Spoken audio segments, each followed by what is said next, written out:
Test, test.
Good morning, dear colleagues. Can I ask you to take your seats?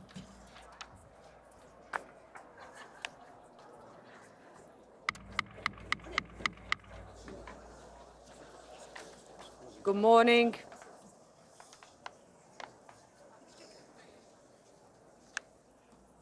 I am very pleased this morning to welcome the President of the European Commission. Can I please ask you to take your seats for this important occasion?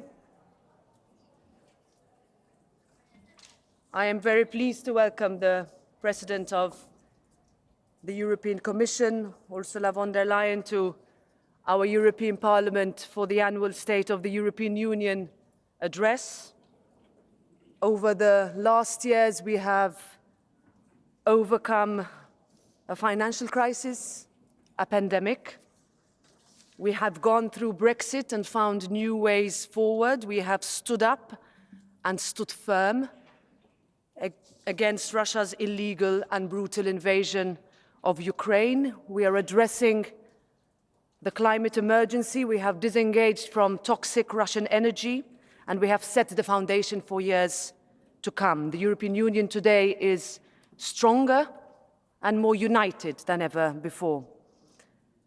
The world is changing, and Europe must adapt and change with it too. We must keep striving to make our Europe a place of equality, of opportunity, of access, of prosperity, where everyone can reach their potential. We must keep reforming. So we have come a long way, but even so, too many people across our union are still struggling.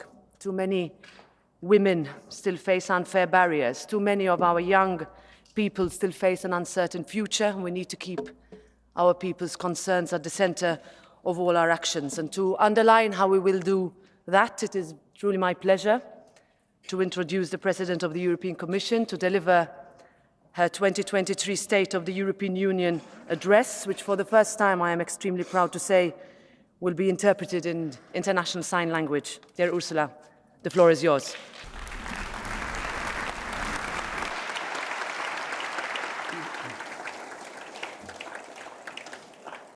Thank you very much, Madam President, ministers, honorable members.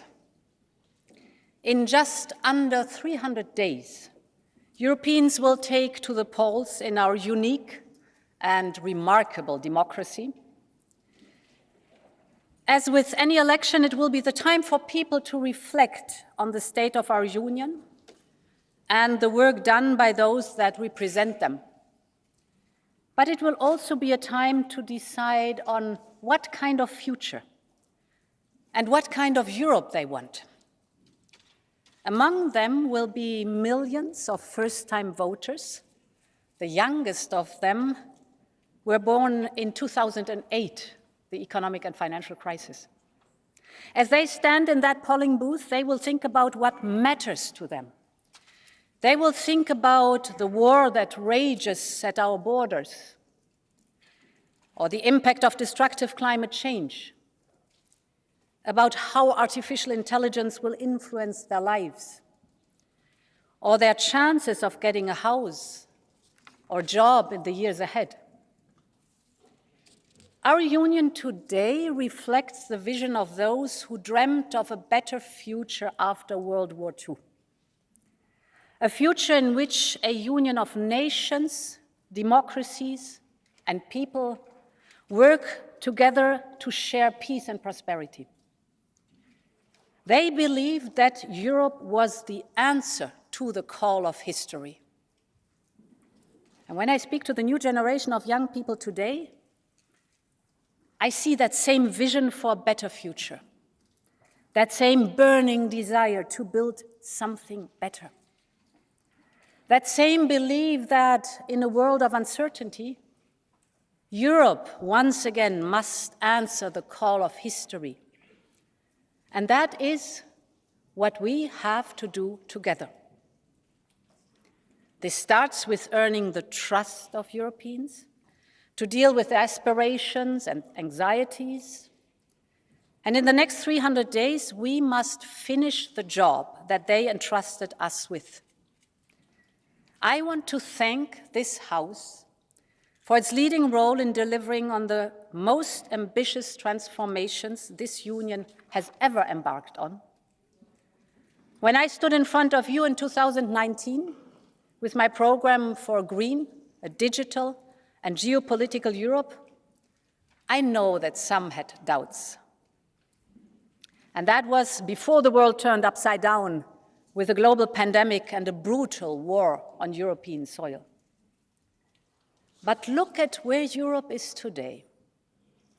We've seen the birth of a geopolitical union, supporting Ukraine, standing up to Russia's aggression, responding to an assertive China, investing in partnerships. We now have a European Green Deal as a centerpiece of our economy and unmatched in ambition. We have set the path for digital transition to become global pioneers in online rights. We have the historic Next Generation EU, combining 800 billion euros of investment and reform and creating decent jobs for today and tomorrow. We have set the building blocks for a health union, helping to vaccinate an entire continent and large parts of the world. We've started making ourselves more independent in critical sectors like energy, chips, and raw materials. I would also like to thank you for the groundbreaking and pioneering work we did on gender equity. As a woman, this means a lot to me. We've concluded files that many thought would be blocked forever, like the Women on Boards Directive and the historic accession of the EU to the Istanbul Convention. With the Directive on Pay Transparency, we have cast into law the basic principle that equal work deserves equal pay. There is not a single argument why, for the same type of work, a woman should be paid less than a man. But our work is far from over, and we must continue pushing for progress together. I know this House supports our proposal on combating violence against women. And here too, I would like that we cast into law another basic principle. No means no.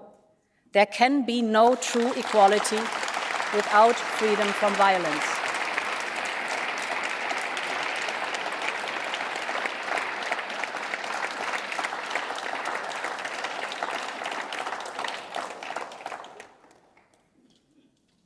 And thanks to this Parliament, to Member States and to my team of commissioners, we have delivered over 90% of the political guidelines I presented in 2019. Together, we have shown that when Europe is bold and united, it gets things done. And our work is far from over, so let's stand together, let's deliver today, and prepare for tomorrow. Honourable members, 4 years ago, the European Green Deal was our answer to the call of history. And this summer, the hottest ever on record in Europe, was a stark reminder of that. Greece and Spain were struck by ravaging wildfires and were hit again only a few weeks later by devastating floods.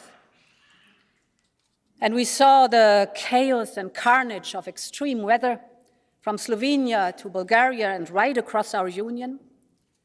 This is the reality of a boiling planet. The European Green Deal was born out of this necessity to protect our planet. But it was also designed as an opportunity to preserve our future prosperity. We started this mandate by setting long-term perspective with the climate law and the 2050 goals. We shifted the climate agenda to being an economic one, and this has given clear sense of direction for investment and innovation. And we have already seen this growth strategy delivering in the short term.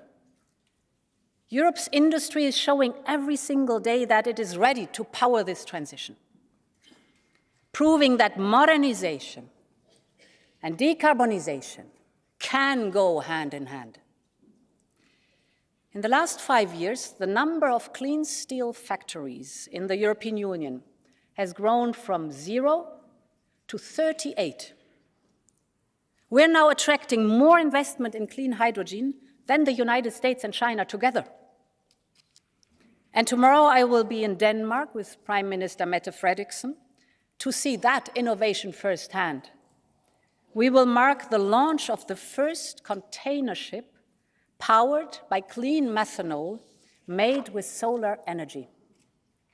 This is the strength of Europe's response to climate change. The European Green Deal provides the necessary frame, incentives, and investment, but it is the people, the innovators, the inventors, the engineers who develop the solutions. And this is why, honourable members, as we enter the next phase of the European Green Deal, one thing will never change. We will keep supporting European industry throughout this transition. They can rely on that.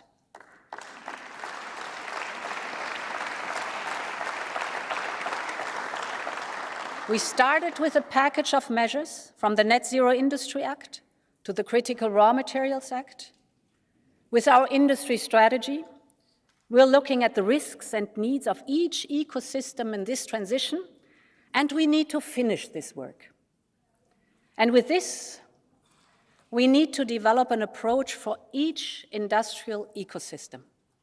Therefore, starting from this month, we will hold a series of clean transition dialogues with industry. The core aim will be to support every sector in building its business model for the decarbonization of industry, because we believe that this transition is essential for our future competitiveness in Europe. And this is just as much about the people and their jobs today. Our wind industry, for instance, is a European success story, but it is currently facing a unique mix of challenges. And this is why we will put forward a European wind power package, working closely with industry and member states. We will fast-track permitting even more. We will improve the auction systems across the European Union. We will focus on skills, access to finance, and stable supply chains. But this is broader than just one sector. From wind to steel, from batteries to electric vehicles, our ambition is crystal clear. The future of our clean tech industry has to be made in Europe. This is our task.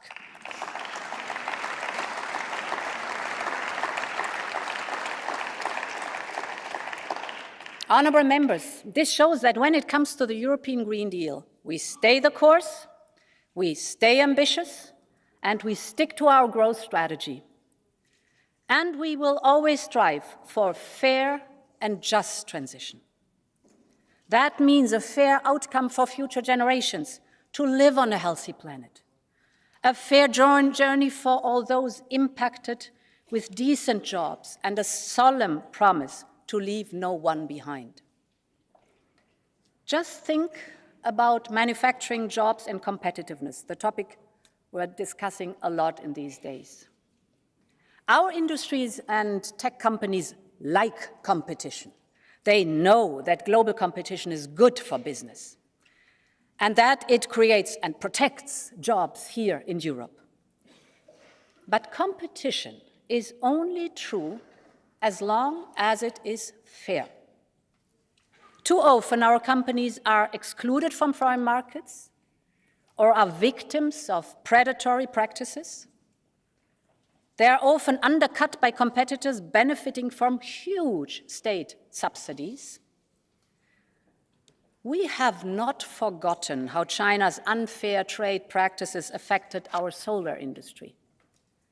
Many young businesses were pushed out by heavily subsidized Chinese competitors. Pioneering companies had to file for bankruptcies. Promising talents went searching for fortune abroad. This is why fairness in the global economy is so important, because it affects lives and livelihoods. Entire industries and communities depend on it. So we have to be clear-eyed about the risks we face. Take the electric vehicle sector. It is a crucial industry for the clean economy with a huge potential in Europe. But global markets are now flooded with cheaper Chinese electric cars. And their price is kept artificially low by huge state subsidies. This is distorting our market. And as we do not accept this distortion from the inside in our market, we do not accept this from the outside. So I can announce today that the Commission is launching an anti-subsidy investigation into electric vehicles coming from China.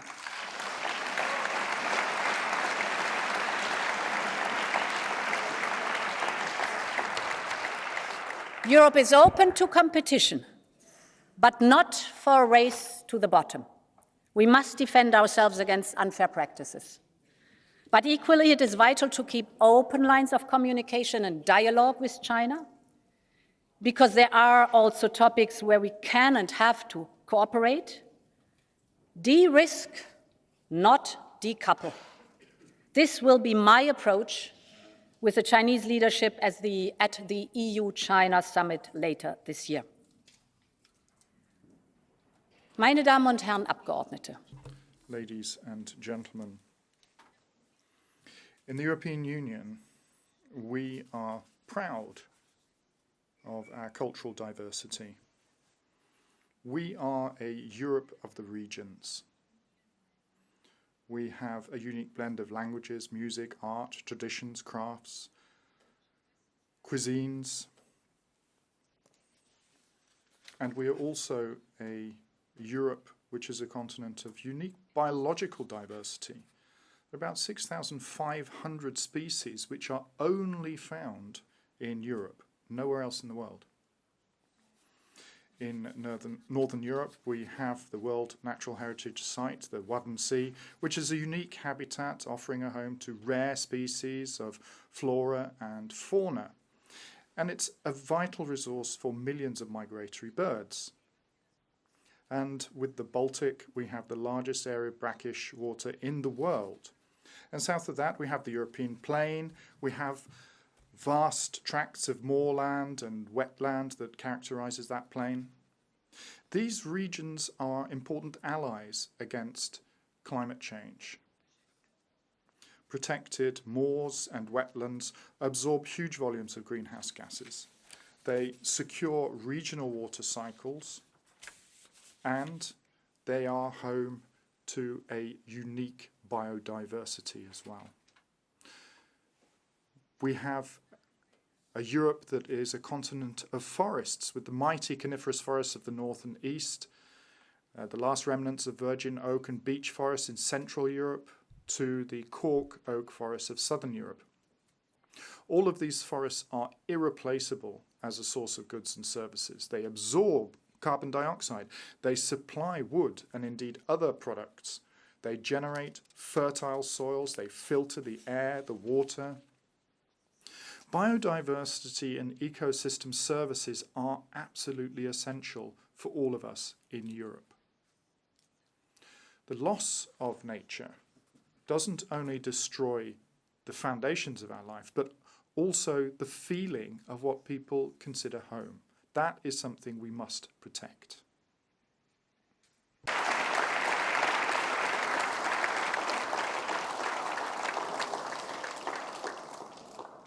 Und gleichzeitig And at the same time, we have to make sure that food security is in harmony with nature. That remains an essential task. And today, I would like to express my appreciation to our farmers.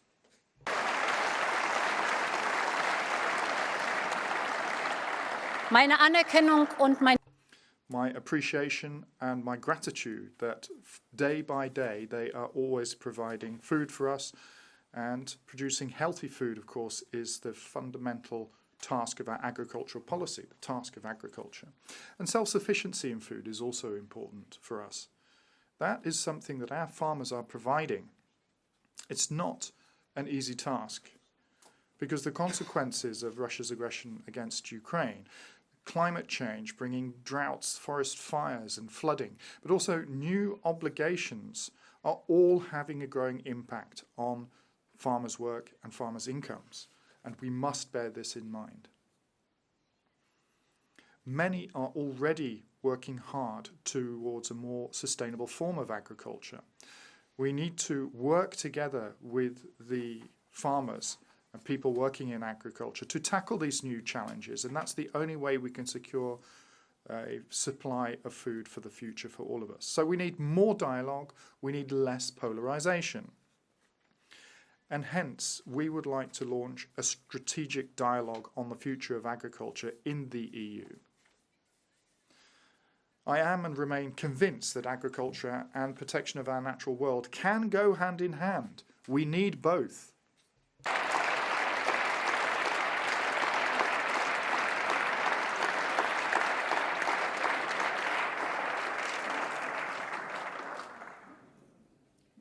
Honourable members, a fair transition for farmers, families and industry. This is the hallmark of this mandate. And it is all the more important as we face strong economic headwinds. I see three major economic challenges for our industry in the year ahead: labour and skill challenges, inflation, and making business easier for our companies. The first has to do with our labour market. We have not forgotten the early days of the global pandemic, when everyone predicted a new wave of 1930-style mass unemployment. But we defied this prediction. With SURE, the first ever European short-time work initiative, we saved 40 million jobs. This is and was Europe's social market economy in action, and I think we can be proud of it. We then immediately restarted our economic engine thanks to Next Generation EU. And today we see the results. Europe is close to full employment. Instead of millions of people looking for jobs, millions of jobs are looking for people. Labour and skill shortages are reaching record levels, both here and across all major economies. 74% of SMEs are saying they are facing skill shortages. In the peak of the tourist season, restaurants and bars in Europe are reducing their hours because they cannot find the staff they need. Hospitals are postponing treatments because lack of nurses and doctors. And 2/3 of European companies are looking for IT specialists, 2/3. At the same time, millions of parents, mostly mothers, are struggling to reconcile work and family because there is no appropriate childcare. And 8 million young people are neither in employment, nor in education, nor in training. 8 million. Their dreams put on hold, their lives on standby. This is not only the cause of so much personal distress, it is also one of the most significant bottlenecks of our competitiveness. Because labor shortages hamper the capacity for innovation, growth, and prosperity. So we need to improve access to the labor market, most importantly for young people, for women, and we need qualified migration. In addition, we need to respond to the deep-rooted shifts in technology, society, and demography. And for that, we should rely on the expertise of business and trade unions, our collective bargaining partners. It is almost 40 years ago since Jacques Delors convened the Val d'Uchesse meeting that saw the birth of European social dialogue.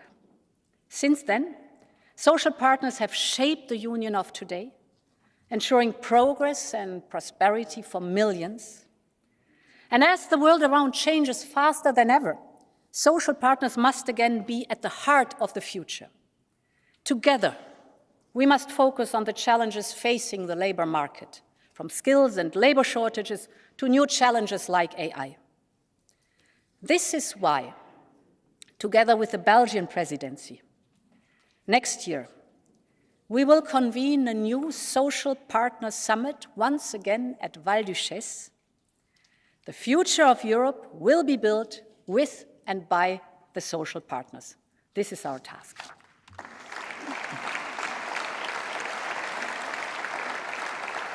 The second major economic challenge, persistent high inflation. Christine Lagarde and the European Central Bank are working hard to keep inflation under control. We know that returning to the ECB's medium-term target will take some time. The good news is that Europe has started bringing energy prices down. We have not forgotten Putin's deliberate use of gas as a weapon and how it triggered fears of blackout and an energy crisis like in the 70s. Many thought we would not make it through the winter because of lack of energy, but we made it. We made it because we stayed united, pooling our demand and buying energy together. And at the same time, and different to the 70s, we used this crisis to massively invest in renewable energy and fast-track the clean transition. We used Europe's critical mass to bring prices down and secure our supply. Just take this, the price for gas in Europe was over 300 euros per megawatt hour 1 year ago. It is now around 35, 300 today, 35. So we need to look at how we can replicate this model of power, purchasing power at the market, a model of success also in other fields like critical raw materials and, for example, clean hydrogen. The third challenge of European companies is about making it easier to do business. Small companies do not have the capacity to cope with complex administration, or they are held back by lengthy processes. This often means they do less with the time they have, and that they miss out on opportunities to grow.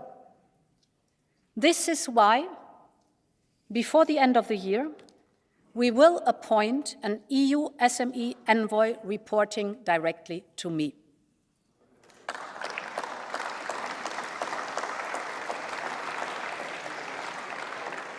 We want to hear directly from small and medium enterprises about their everyday challenges.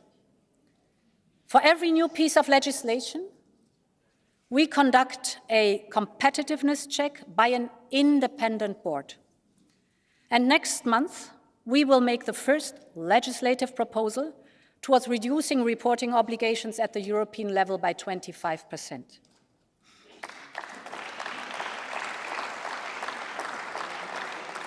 Honourable members, let's be frank, this will not be easy, and we will need your support, because this is a common endeavour for all European institutions. So we also have to work with member states to match the 25% of reduction also at national level. I think it's time to make business easier in Europe.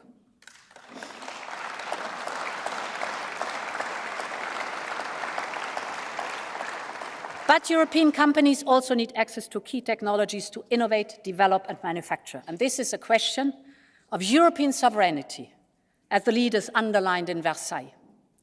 It is an economic and national security imperative to preserve a European edge on critical and emerging technologies. This European industrial policy also requires common European funding. And this is why, as part of our proposal for a review of our budget, we proposed the STEP platform. With STEP, we can boost, leverage, and steer EU funds to invest in everything from microelectronics to quantum computing and AI, from biotech to clean tech. Our companies need this support now. So I urge for a quick agreement on our budget proposal, and I know I can count on this House. And there's more when it comes to competitiveness. We have seen real bottlenecks along global supply chains, including because of the deliberate policies of other countries. Just think about China's export restrictions on gallium and germanium, which are essential for goods like semiconductors and solar panels. This shows why it is so important for Europe to step up on economic security, de-risking, not decoupling. And I'm very proud that this concept has found broad support from key partners, from Australia to Japan and the United States. And many other countries around the world want to work together. Many are overly dependent on a single supplier for critical raw materials. Others, from Latin America to Africa, want to develop, rightly so, local value chains, local industries for processing and refining, instead of just shipping their resources abroad. This is why later this year we will convene the first meeting of our Critical Raw Materials Club. At the same time, we will continue to drive open and fair trade. So far, we have concluded new free trade agreements with Chile, with New Zealand, with Kenya.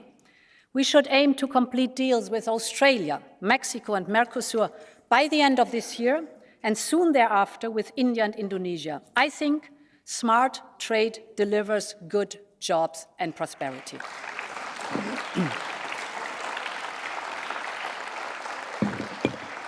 Honourable members, these three challenges, labour, inflation, and business environment, come at a time when we are also asking industry to lead on the clean transition.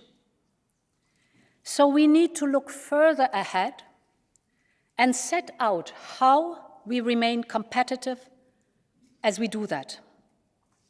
And that is why I have asked Mario Draghi, one of Europe's great economic minds, to prepare a report on the future of European competitiveness, because Europe will do whatever. When it comes to making business and life easier, we have seen how important digital technology is. It is telling that we have far overshot the 20% investment target in digital projects in Next Generation EU. Member states have used that investment to digitize the healthcare system, justice system, transport network, and at the same time, Europe has led on managing the risks of the digital world.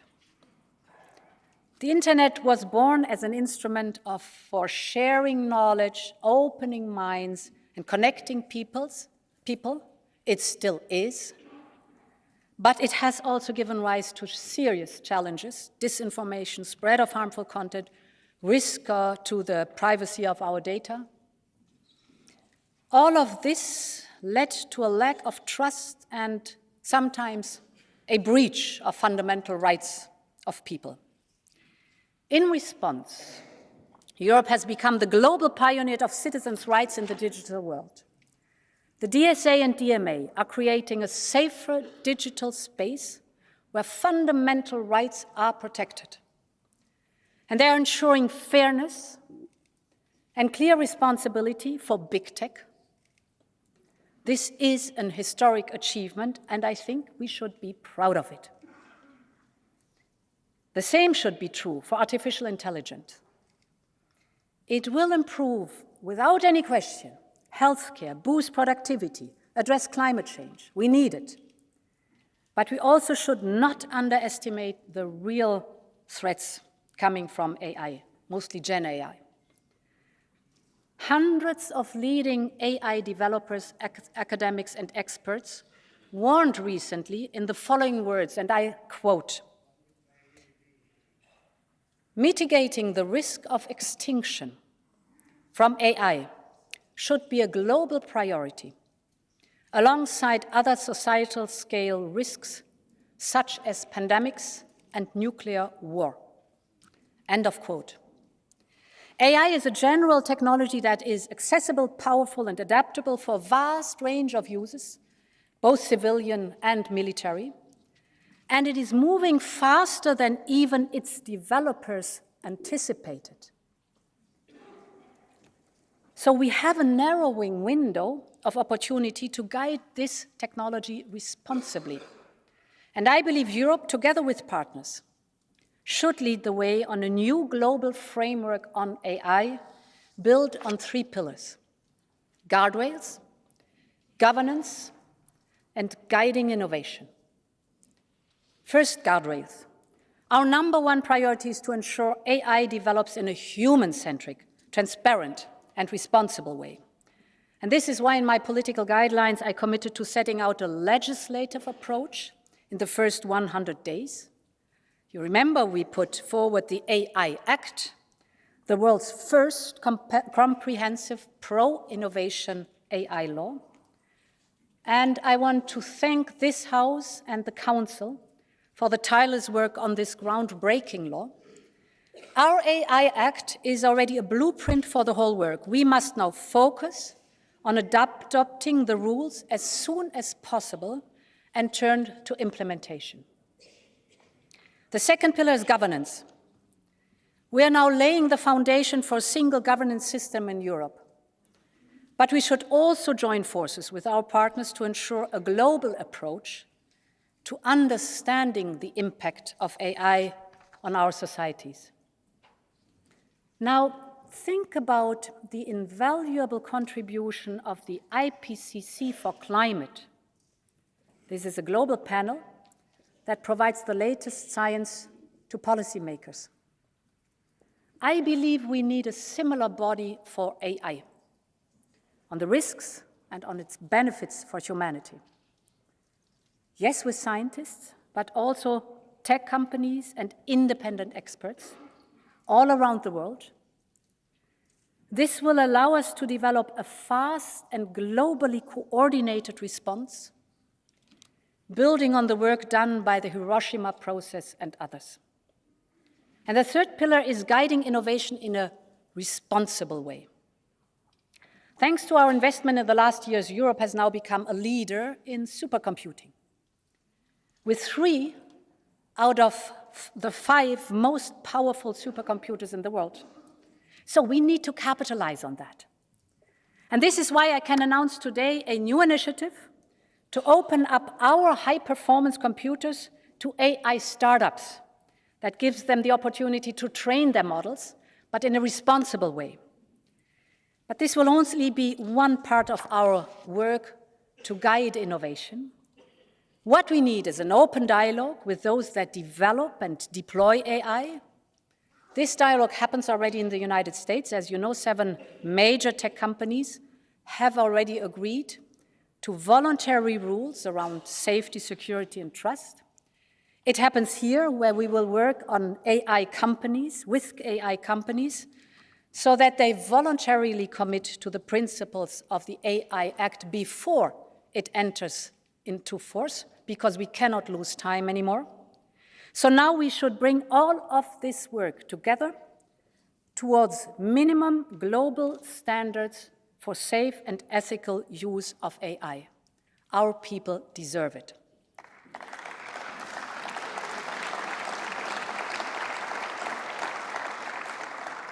Honourable members, when I stood here 4 years ago, I said that if we are united in the inside, nobody will divide us from the outside. And this was the thinking behind the Geopolitical Commission. Our Team Europe approach has enabled us to be more strategic, more assertive, and more united. And that is more important than ever. Our heart bleeds when we see the devastating loss of life in Libya and Morocco after the violent floods and earthquake. Europe will always stand ready to support in any way we can.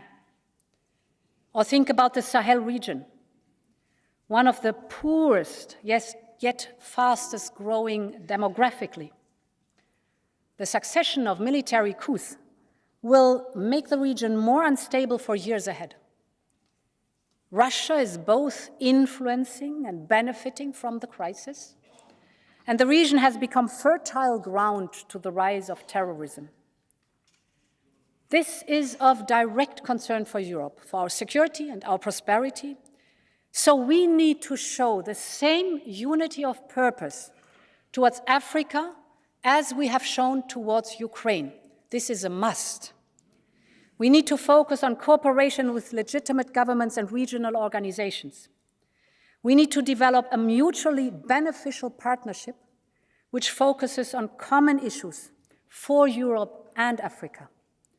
And this is why, together with HRVP Borrell, we will work on a new strategic approach to take forward at the next EU-AU summit.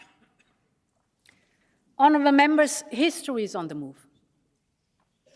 Russia is waging a full-scale war against the founding principles of the UN Charter. This has raised immense concerns in countries from Central Asia to the Indo-Pacific. They are worried that in a lawless world, they might face the same fate as Ukraine. We see a clear attempt by some to return to bloc thinking, trying to isolate and influence countries in between. And it comes at a time when there is a deeper unease by many emerging economies about the way institutions and globalization work for them. These concerns are legitimate. These emerging economies, with its people and natural assets, are essential allies in building a cleaner, safer, and more prosperous world. So Europe will always work with them to reform and improve the international system. We want to lead efforts to make the rules-based order fairer and make distribution more equal. This will also mean working with new and old partners to deepen our connections. And here, Europe's offer with Global Gateway is unique. Global Gateway is more transparent, more sustainable, and more economically attractive. Just last week, when I was in Delhi, we signed, I think, the most ambitious project of our generation, the India, Middle East, Europe Economic Corridor. It will be the most direct connection to date between India, the Arabian Gulf, and Europe, with a rail link that will make trade between India and Europe 40% faster, with an electricity cable and a clean hydrogen pipeline to foster clean energy trade between Asia, the Middle East, and Europe, and with a high-speed data cable to link some of the most innovative digital ecosystems in the world, and create business opportunities all along the way. These are state-of-the-art connections for the world of tomorrow, faster, shorter, cleaner. We need more of them.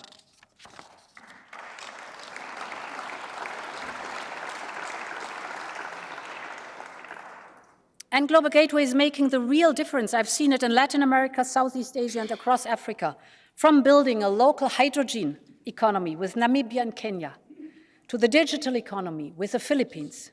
These are investments in our partners' economies, and their investment in Europe's prosperity and security in a fast-changing world. Mesdames et Messieurs les députés. Ladies and gentlemen, every day we see that conflict, climate change, and instability are pushing people to seek refuge elsewhere. I have always had a steadfast conviction that migration needs to be managed. It needs endurance and patient work together with our key partners. And above all, it requires unity within our union. And this is the spirit in which the new Pact on Migration and Asylum has been established. When I took office, There didn't seem to be any possible compromise that could be forged, but with this pact we managed to strike a new balance between protecting borders and protecting people, between sovereignty and solidarity, between security and humanity. We listened to all the member states and we focused on all the migratory routes, and we translated the spirit of the pact into practical solutions. We were fast and resolute in responding to the hybrid attack that Belarus launched against us, and we worked closely with our partners in the Western Balkans and reduced irregular flows. We signed a partnership with Tunisia, which is bringing mutual benefits beyond migration: education, energy, skills and security. And we now want to work on similar agreements with other countries. We have bolstered border protection. European agencies have deepened their cooperation with member states. And allow me to thank in particular Bulgaria and Romania for having shown the way by showcasing best practices on both asylum and returns. They have proved that Bulgaria and Romania are part of our Schengen area. Let us finally bring them in without any more delay.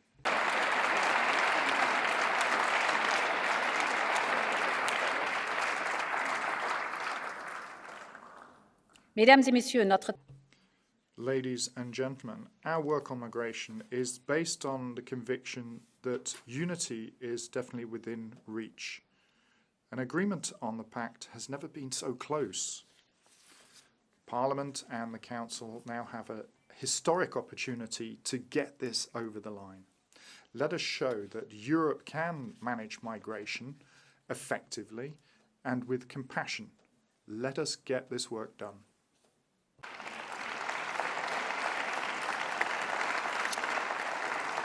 Honourable members, we know that migration requires constant work, and nowhere is that more vital than in the fight against human smugglers. They attract desperate people with their lies and put them on deadly routes across the desert or on boats that are unfit for the sea.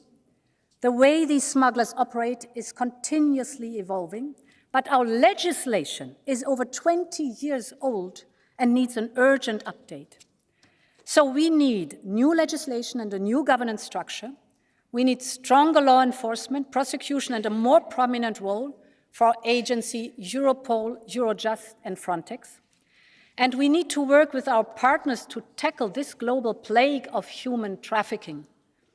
And this is why the Commission will organize an international conference on fighting people smuggling. It is time to put an end to this callous and criminal business.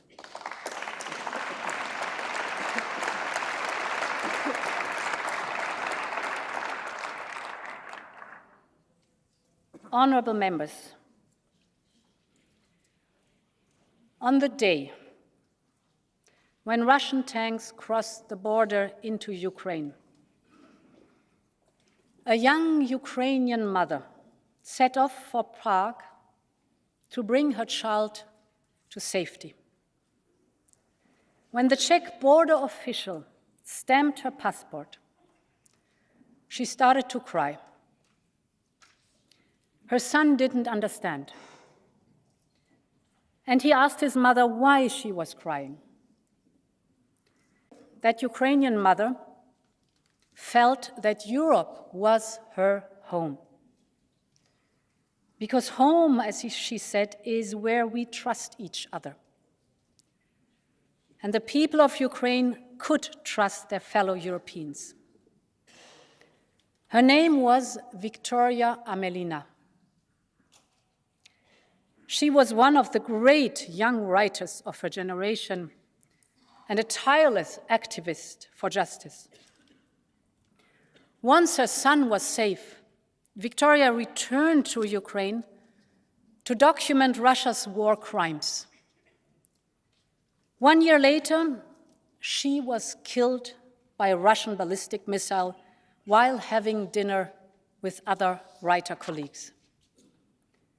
She was the victim of a Russian war crime, one of the countless attacks against innocent civilians. Amelina was with 3 friends that day, including Hector Abad, a fellow writer from Colombia. He is part of a campaign called Aguanta Ucraina, Resist Ukraine, created to tell Latin Americans of Russia's war of aggression and attacks on civilians. But Hector could never imagine becoming the target himself.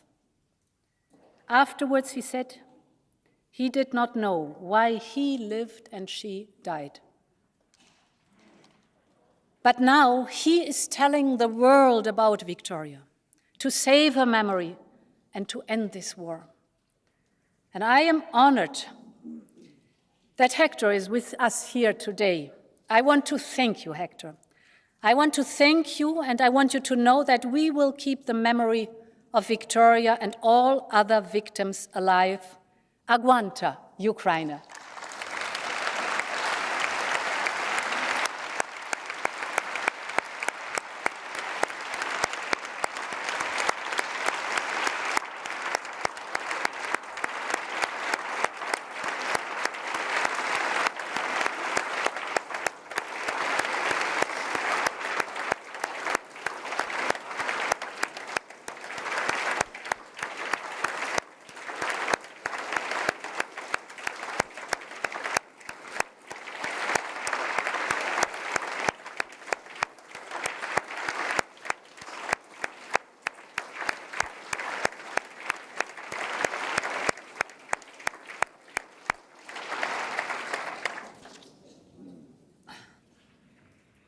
Honourable members, we will be at Ukraine's side every step of the way, for as long as it takes. Since the start of the war, 4 million Ukrainians have found refuge in our union. And I want to say to them that they are as welcome now as they were in those fateful first weeks. We have ensured that they have access to housing, healthcare, the job market, and much more. And honourable members, this was Europe answering the call of history. And so I am proud to announce that the Commission will propose to extend our temporary protection to Ukrainians in the European Union. Our support to Ukraine will endure.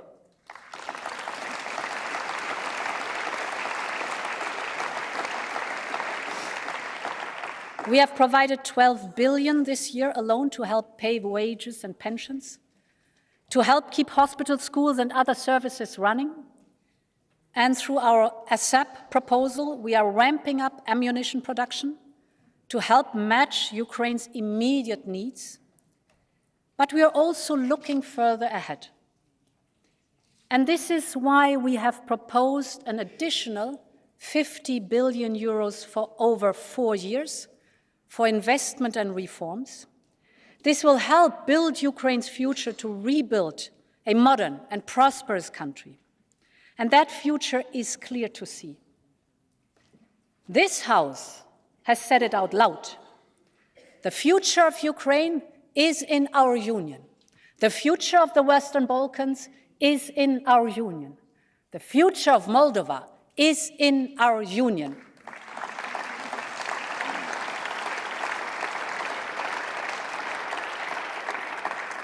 And I know how important the EU perspective is for so many people in Georgia. Honourable members, I started by speaking of Europe responding to the call of history. And history is now calling us to work on completing our union.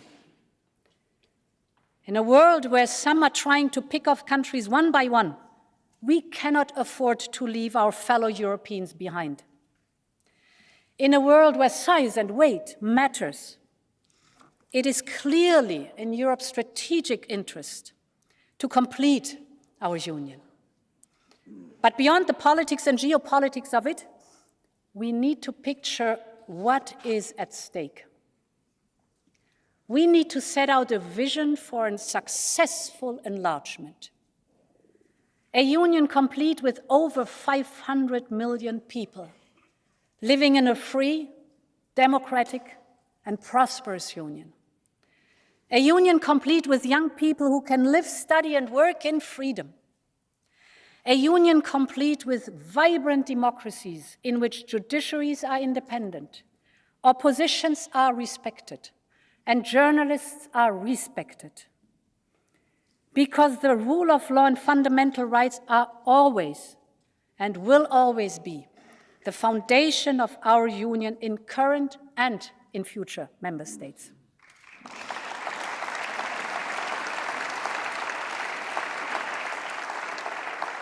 And this is why the Commission has made the rule of law reports a key priority. We now work closely with member states to identify progress and concerns and make recommendations for the year ahead. This has ensured accountability in front of this House and national parliaments. It has allowed for dialogue between member states, and it is delivering results. I believe that we can do the same for future member states. And this is why I'm very happy to announce that we will open the rule of law reports to those accession countries who get up to speed even faster. This will place them on an equal footing with member states and support them in their reform efforts. And it will help ensure that our future is a union of freedom, rights, and values for all.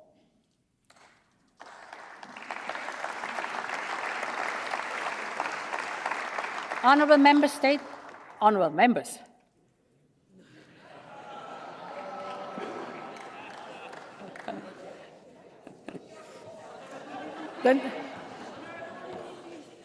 the next sentence is, this is on our shared interest. Parliament, member states, and Commission. This is in our shared interest. Just think about the great enlargement of 20 years ago. We called it the European Day of Welcomes. And it was a triumph of determination and hope over the burdens of the past. And in the 20 years since, we have seen an economic success story which has improved the lives of millions. I want us to look forward to the next European Day of Welcomes and the next economic success stories. I know this is not an easy road. Accession is merits-based, and the Commission will always defend this principle. It takes hard work and leadership, but there is already a lot of progress. We have seen the great strides Ukraine has already made since we granted them candidate status. And we've seen the determination of other candidate countries to reform. So, honourable members, it is now time for us to match this determination. And that means thinking about how we get ready for a completed union. We need to move past old binary debates about enlargement. This is not a question of deepening integration or widening the union. We can and we must do both to give us the geopolitical weight and the capacity to act. And this is what our union has always done. Each wave of enlargement came with a political deepening. We went from coal and steel towards full economic integration. And after the fall of the Iron Curtain, we turned an economic project into a true union of people and states. I believe that the next enlargement must also be a catalyst for progress. We have started to build a health union at 27, and I believe we can finish it at 30 plus. We have started to build a European Defence Union by 27. I'm convinced we can finish it at 30 plus. We have proven that we can be a geopolitical union and showed that we can move fast when we are united. And I believe that Team Europe also works at 30 plus. Honourable Member, I know this House believes the same. And the European Parliament has always been one of the main drivers of European integration. It has been so throughout the decades, and it is once again today. And I will always support this House and all of those who want to reform the European Union to make it work better for citizens. And yes, that means including through a European Convention and treaty change if and where it is needed.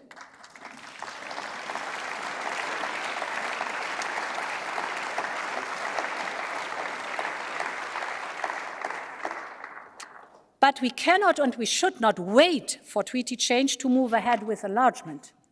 A union fit for enlargement can be achieved faster.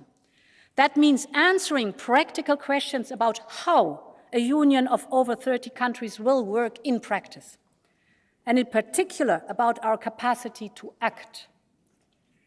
The good news is that with every enlargement, those who said it would make us less efficient were proven wrong. Take the last few years. We agreed on Next Generation EU at 27. We agreed to buy vaccines by 27. We agreed on sanctions in record times, also at 27. We agreed to purchase natural gas not only at 27, but already including Ukraine, Moldova, and Serbia. So it can be done. But we need to look closer at each policy and see how they could be affected by a larger union. And this is why the Commission will start working on a series of pre-enlargement policy reviews to see how each area might need to be adapted to a larger union. We will need to think about how our institutions would work, how the Parliament and the Commission would work. We need to discuss the future of our budget in terms of what it finances, how it finances it, and how it is financed. And we need to understand how to ensure credible security commitments in a world where deterrence matters more than ever. These are questions we must address today if we want to be ready for tomorrow. And the Commission will play its part. And this is why we will put forward our ideas to the leaders' discussion under the Belgian presidency. We will be driven by the belief that completing our union is the best investment in peace, security, and prosperity for our continent. So, it is time for Europe to once again think big and write our own destiny.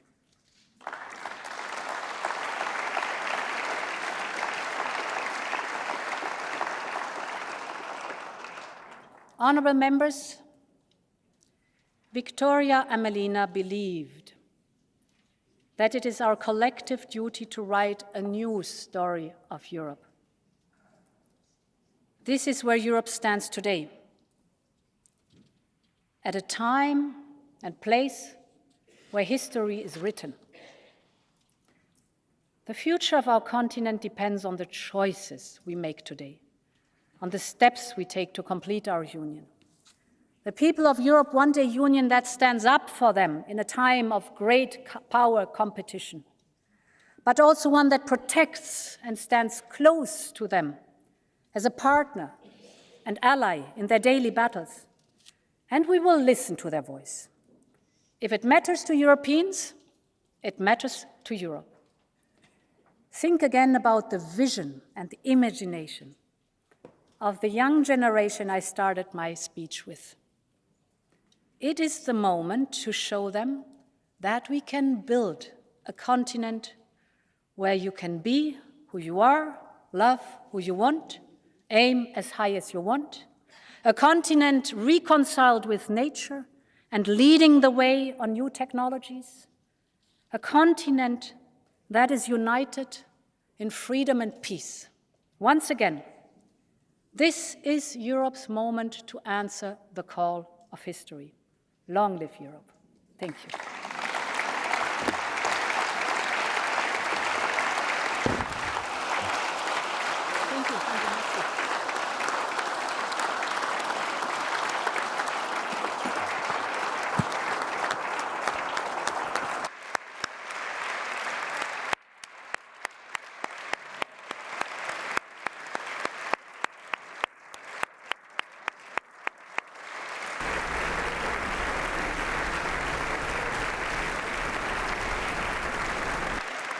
Thank you very much. Thank you very much, President von der Leyen. And now we move to the first reactions by the representatives of the political groups, starting with the EPP Group, Manfred Weber.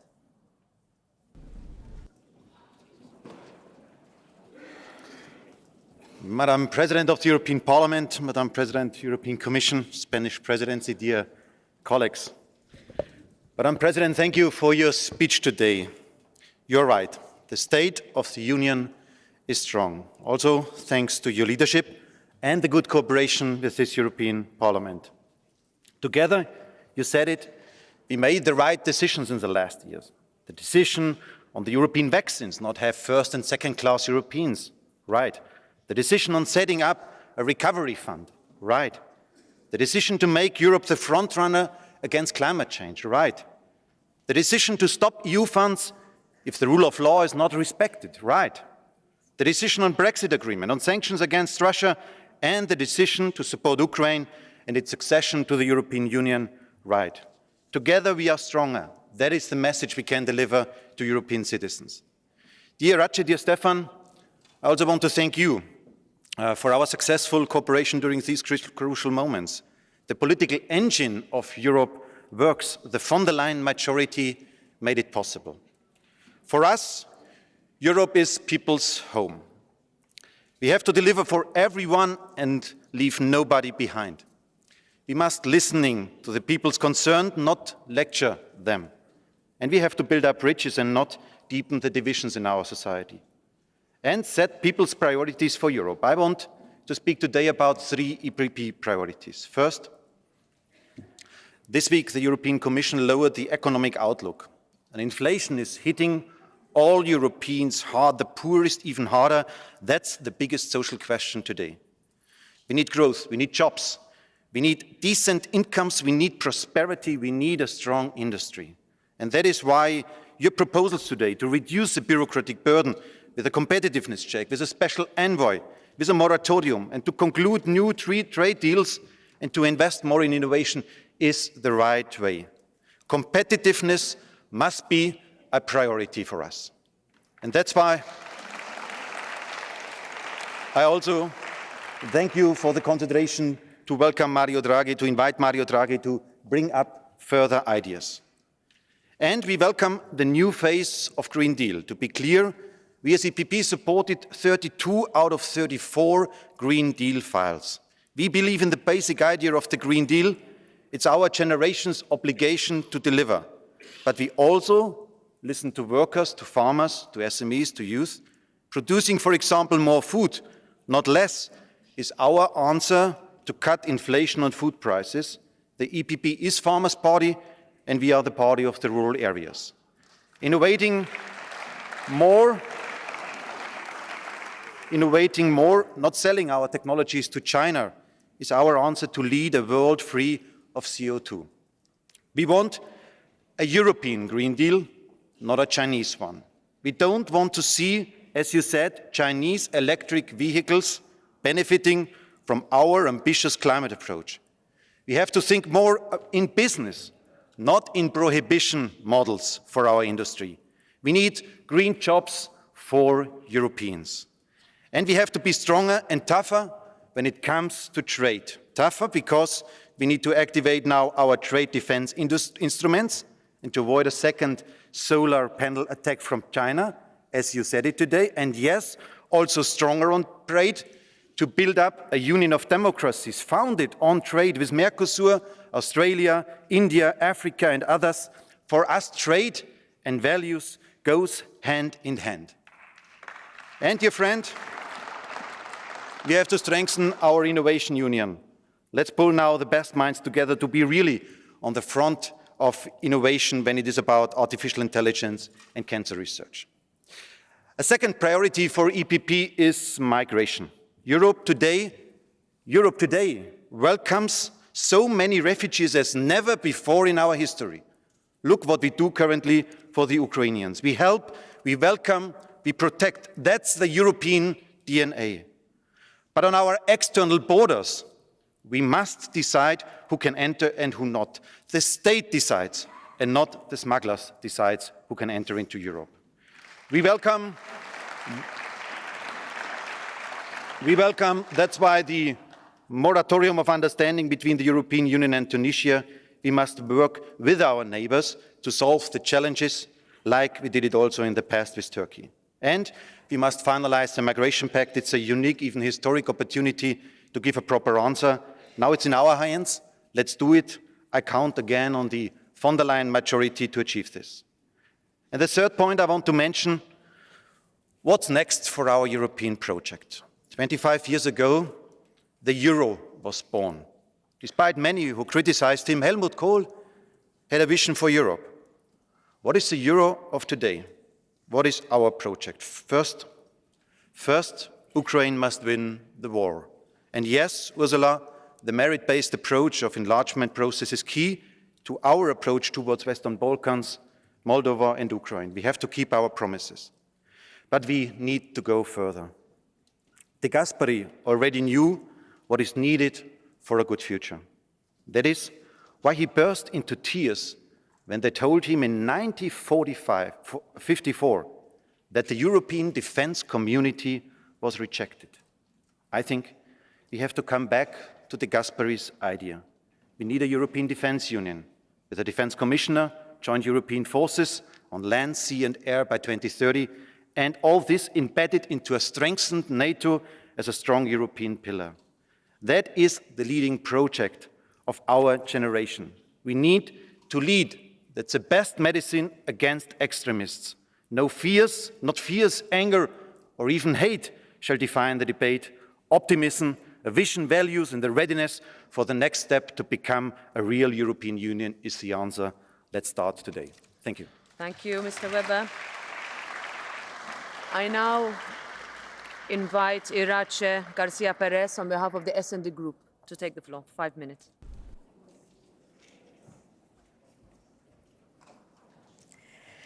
Gracias, President. Thank you, President. This is the last debate of the legislature on the State of the Union, and it's taking place at a time of profound change. President von der Leyen, commissioners, thank you very much for your capacity for dialogue and achieving consensus in the Socialists and Democrats group. We are very proud of having made a contribution and indeed been in a leadership position in terms of in the context of historic decisions that have placed Europe at the heart of our citizens.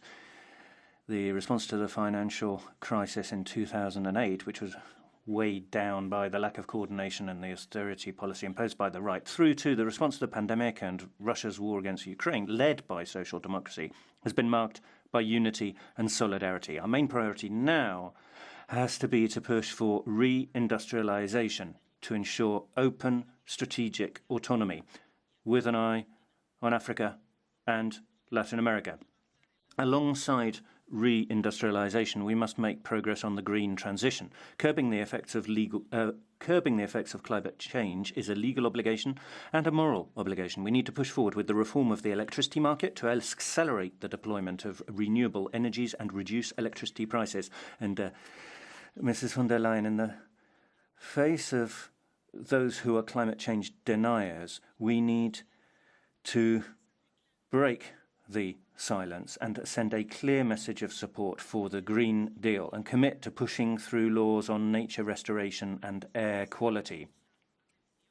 We are going to be scrutinizing very closely to ensure that you do indeed follow through on that. To generate wealth and new opportunities, we need to strengthen the social pillar. There, Mrs. von der Leyen, I would have appreciated hearing somewhat more of a commitment. Inflation, high interest rates, and rising mortgages hinder a fair life project. Public housing as a right rather than as a commodity for speculation. Equality in employment, a ban on unpaid internships, a minimum living wage, and an anti-poverty strategy with binding targets must become a reality.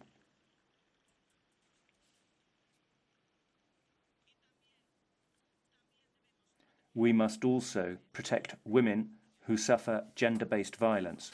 Mrs. von der Leyen, I share your view that no means no, of course. Now the time has come to take a step further and to incorporate violence against women in the European Union's list of crimes.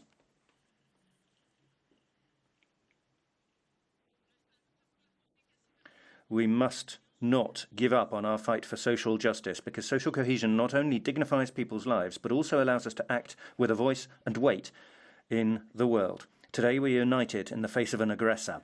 Putin is a war criminal who will spend his last days in an international court, and the Commission must come forward without further delay with a proposal to invest frozen Russian assets in the reconstruction of Ukraine.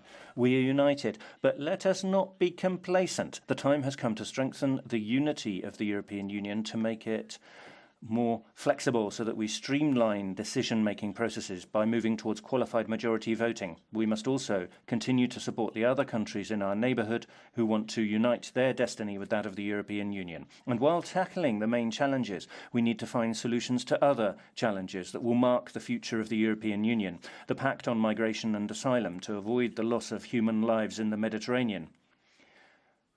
Mrs. von der Leyen, European taxpayers' money should not be ending up in the pockets of governments who are undermining the fundamental rights of persons.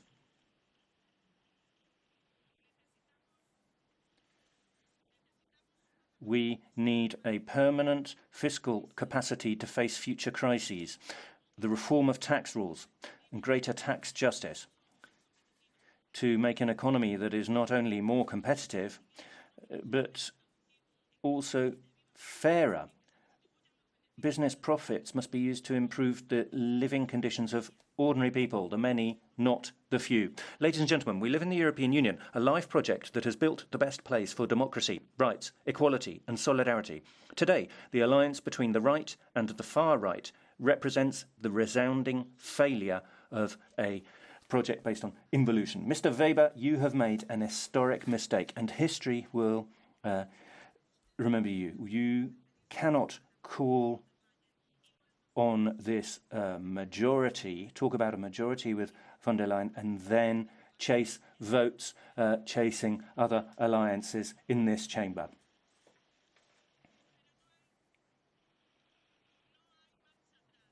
There is no going back.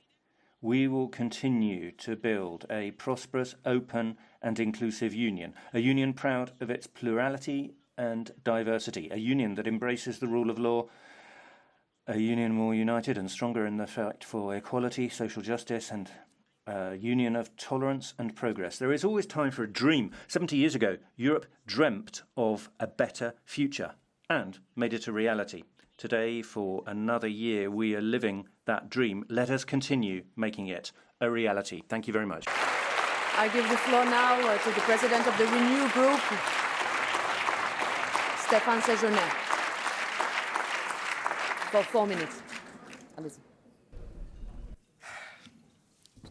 Merci, Madame la Présidente. Thank you, Madam President. Madam President, ladies and gentlemen, this plenary session on the State of the Union is not just like any other. It's the last one of the term of office. It's the last one before the European elections. And you said it, Madam President, these last 4 years have been some of the most remarkable years in the European Union construction. And Renew Europe has been proud to have been useful, has been assumed responsibility during this period, has brought together pro-Europeans in good faith. I'd like to thank the groups. We work with majorities, sometimes different majorities, sometimes more left, more right, some with the van der Leyen format, with criticism I've noted from my colleague, but we've always made progress in a coordinated fashion to help Europe. So in a nutshell, looking at the spirit of my group, we're proud of our joint achievements, and we hope that these final months will prove useful in the fashion of the last 4 years. But Renew's quite clear on some of the priorities as well. Some of the priorities of my group haven't been taken to their conclusion as yet. I'll come back to that later. If I can start with the positive aspects, I think Europe has proved itself more useful for fellow citizens than ever before. It said that it was present for the pandemic. It was present to face up to aggression of Russia and Ukraine and uniting Europeans. We have the European Green Deal, which it makes Europe an exemplary continent when it comes to the environmental transition. We don't need to be ashamed of what we achieved on the ecology and the environment. I don't think any parliamentary chamber in the world has achieved such courageous and ambitious decisions as we have. We stand up for our workers, our companies. The reindustrialization of our continent is now something that's been triggered. It's happening to help our own sovereignty, our jobs, our purchasing power. And we're there for our fellow citizens and their rights. The digital Wild West is being tamed. We have European laws to do that. We're going to have specific legislation brought in for the independence of the media. And we are working on collective security founded on a common defence. And there are things that need to be taken to their natural conclusion. The Green Deal is one of those things. Something that remains to be done. You said, Madam President, we need to find a sustainable solution for issues on migration. That's part of the text that we need to still agree on. With the energy package, we need to have a European industrial answer. Over the past in the 9 last months we had before the elections, we need to work together on that. And I hope that my group will be heard, because being useful isn't just a question of having regulation for regulation's sake or legislation for legislation's sake. We have to reduce bureaucracy for our citizens and companies, but we also need to make sure that we're investing in a way that will achieve our objectives. It has to be commensurate with those objectives, and the green and digital transitions are important, but they need to be underpinned with laws that are simple, comprehensible and well financed. So, Madam President, to conclude, there's a subject that my group gets angry about sometimes, and that is the defence of our democratic model.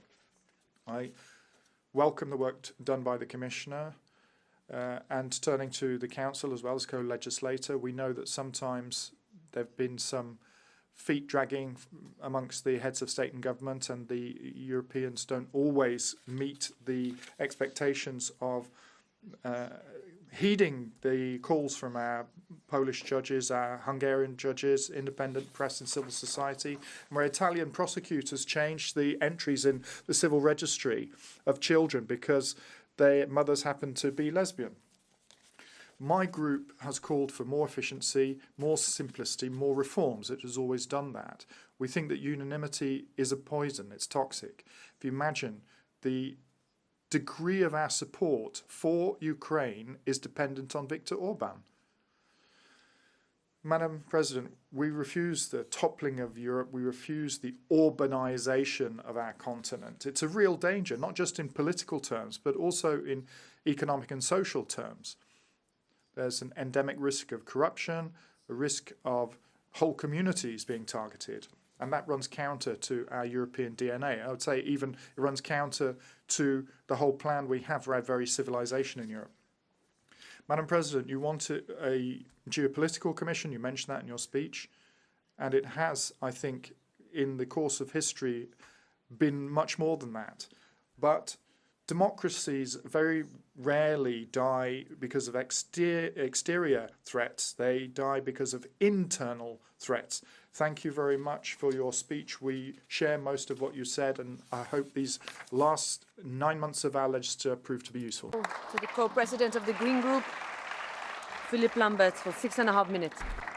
Dear President von der Leyen, dear colleagues, it's not without emotion, having been in this Parliament for 14 years that I'm taking part today in my last State of the Union debate.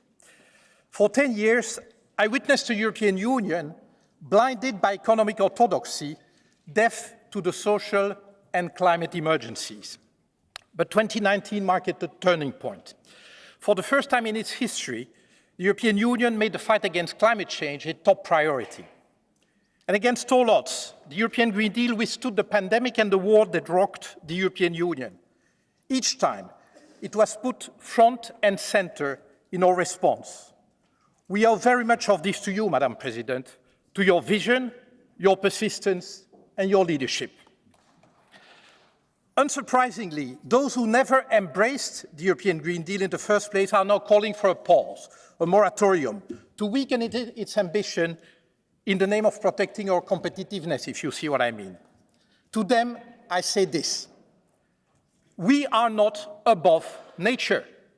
Humanity is part of nature. Whether we like it or not, there are limits to what our planet can take and to what it can give. Respecting those limits is not the Greens' hobby horse. It is a question of survival. And this struggle for survival, all too many European citizens are now seeing firsthand. Can you imagine a Greek firefighter walking away from the raging inferno? Or a rescue worker, when floods hit Slovenia, say, let's take it easy? No. They are giving everything they have to get these climate events under control.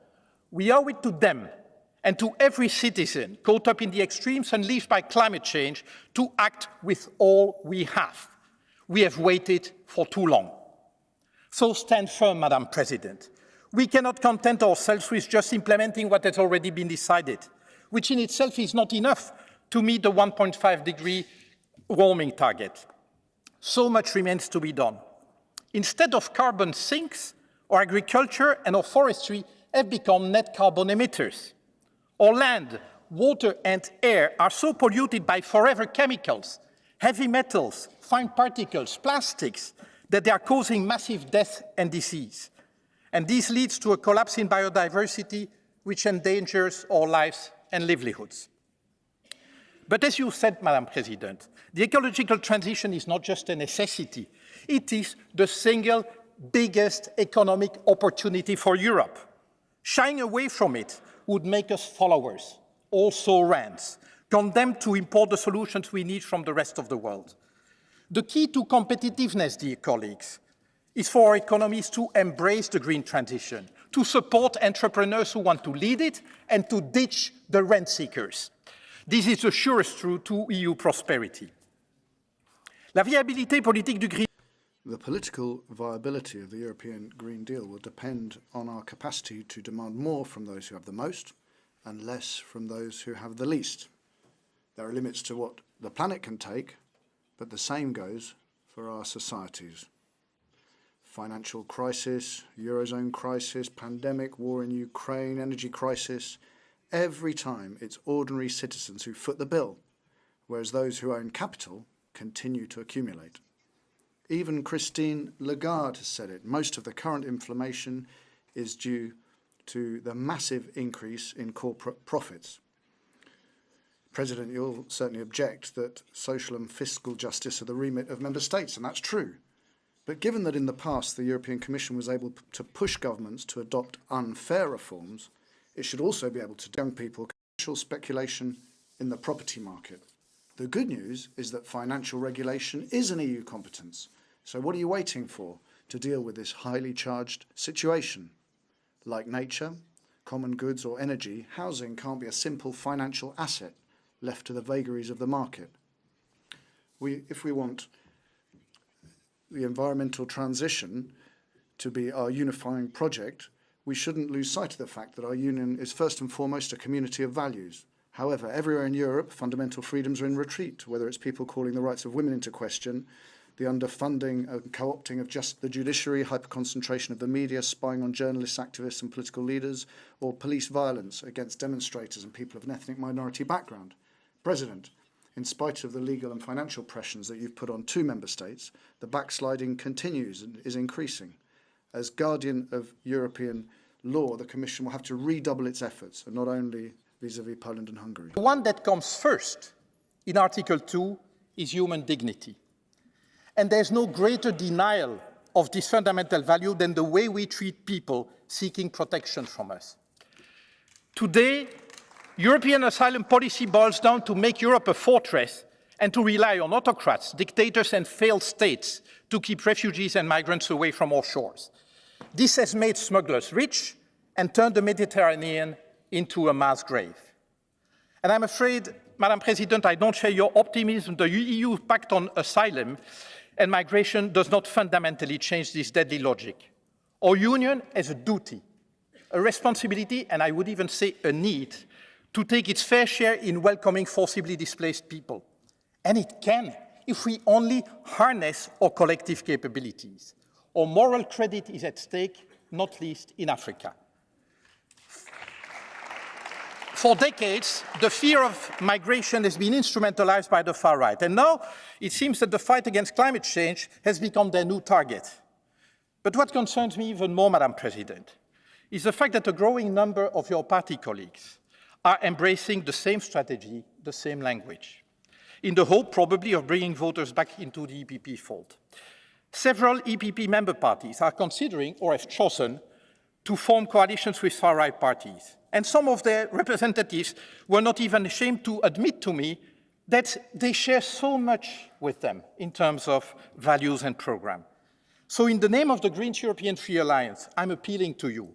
Don't let Robert Schuman's party drift away from its values, the values on which the European Union has been founded. Chers collègues, et c'est ma conclusion.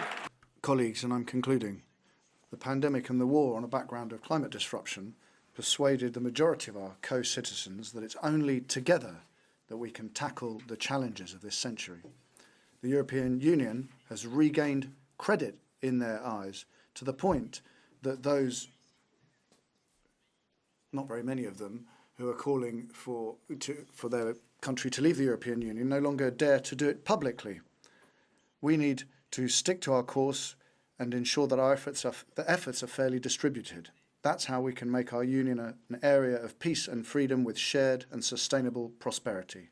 Our co-citizens, and particularly our young people who are rightly anxious about the future, expect no less from us. Let's kindle and maintain their trust. Thank you. Thank you. I give the floor now to Richard Legutko for 5 minutes on behalf of the ECR Group. Madam President, ladies and gentlemen, is the EU in better shape today than, shall we say, 20 years ago? The answer is emphatic no.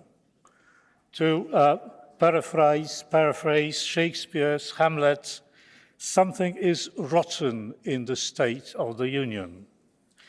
There is more than ever instability, conflict, tension, and uncertainty. Let me quote a recent issue of The Economist. Inflation remains hot. Officials are increasingly worried by the cloudy growth outlook. The bloc is facing recession, unquote. It is to your credit, Madam President, that you initiated and continue the sanctions against Russia. But again, one cannot be all too happy. Before the invasion, the Commission did not dare to do something about the German-Russian energy alliance. Through this refusal to act, the Commission bears some responsibility for the depth of the energy crisis. The migration policy has been a failure. Despite the Commission's hustle and bustle and fiery rhetoric, the people smuggling business is thriving, and the disintegration of the social fabric continues. In Western Europe, the number of thefts, robberies, and rapes has soared. About 30 rapes for 100,000 inhabitants in France and Belgium, compared to less than 2 in my country. The Green Deal, the Commission's flagship, instead of being a vehicle of growth, is a costly extravaganza, over 300 billion euros by 2030, with rising living costs, energy bills, and other unpleasant aspects of the Commission's and the Parliament's fantasies. The Commission has been unsurprisingly silent on this matter. The last sinister fantasy is the nature restoration law. The curator of these harmful reveries, Mr. Timmermans, has taken a convenient exit and seeks his luck in national politics. I hope Dutch voters will give him what he deserves. Another financial extravaganza has been the common debt of 800 billion euros by 2026. We already know the predictions were erroneous. The cost of all this will be at least twice as high. The EU budget is in shambles, minus 66 billion euros as of today. You apparently calculated that the markets would have had more trust in the financial credibility of the EU than that of the member states. Unfortunately, you mistook the EU propaganda for the real thing. And finally, politics. When I compare the past Commission with yours, I see a continuous slide towards oligarchy with a growing disregard for any restraints the treaties stipulated. The Commission turned into a partisan machine, meddling in national politics, trying to topple the governments they don't like. You yourself, Madam President, threatened the Italian voters before the elections. Let me quote you, "If things go in a difficult direction, we have tools," you said. Let me remind you, you don't have any tools to interfere with the democratic process of the nation state. Mr. Lukashenko has such tools. You don't. You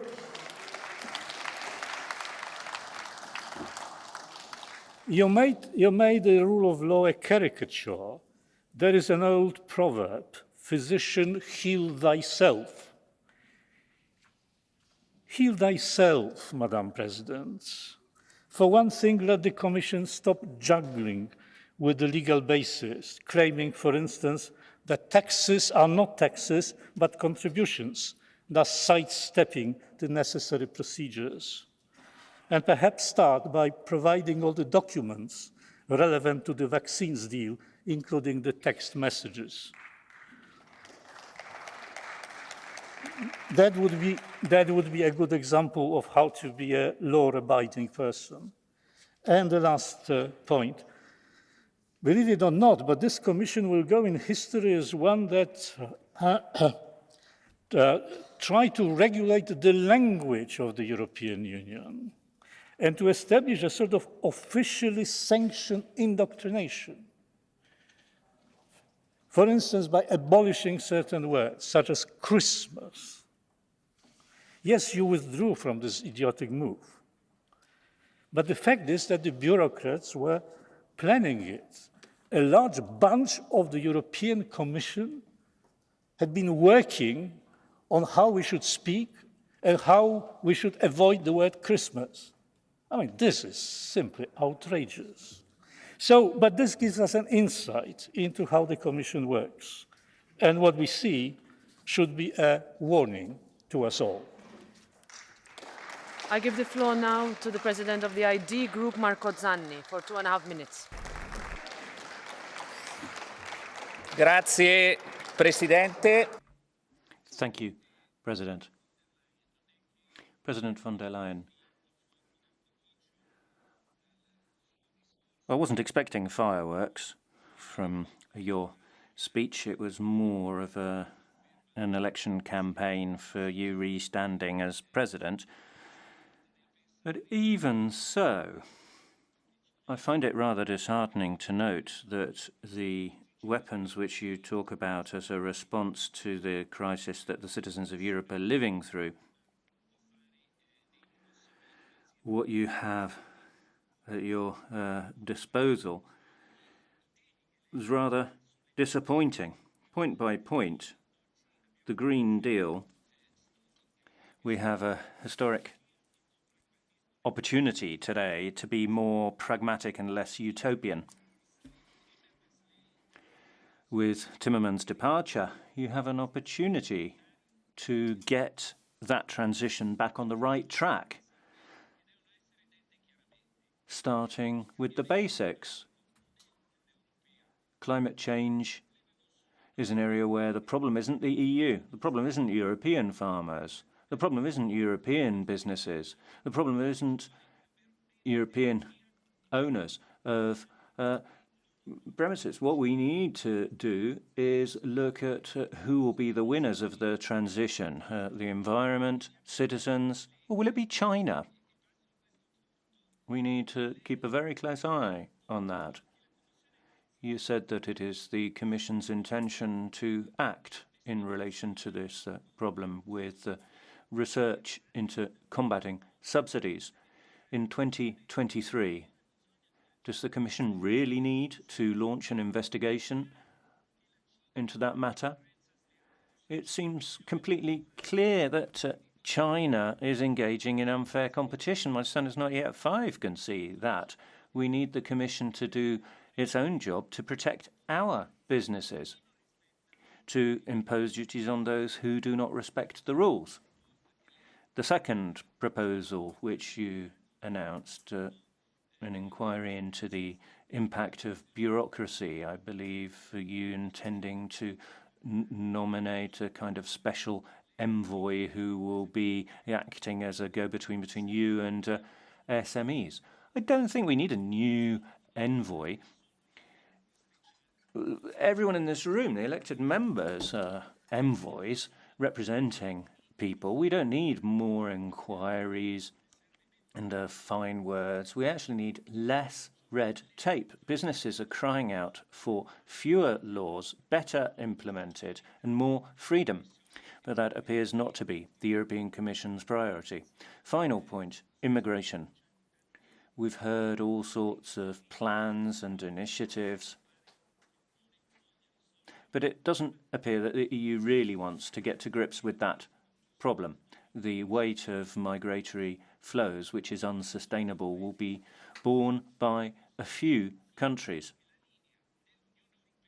The EU's line on this is not clear. It is not clear who has a right to enter or not enter. Those who do not have a right to enter should not enter. Illegal immigration should be considered a crime, and if we don't reduce the number of arrivals, then we cannot resolve the problem of redistribution. I hope that over the next few months there will be a change of direction and we'll be giving more space to what citizens are calling out for rather than new pointless envoys. So I hope that's clear. On behalf of the Left Group for 4 minutes.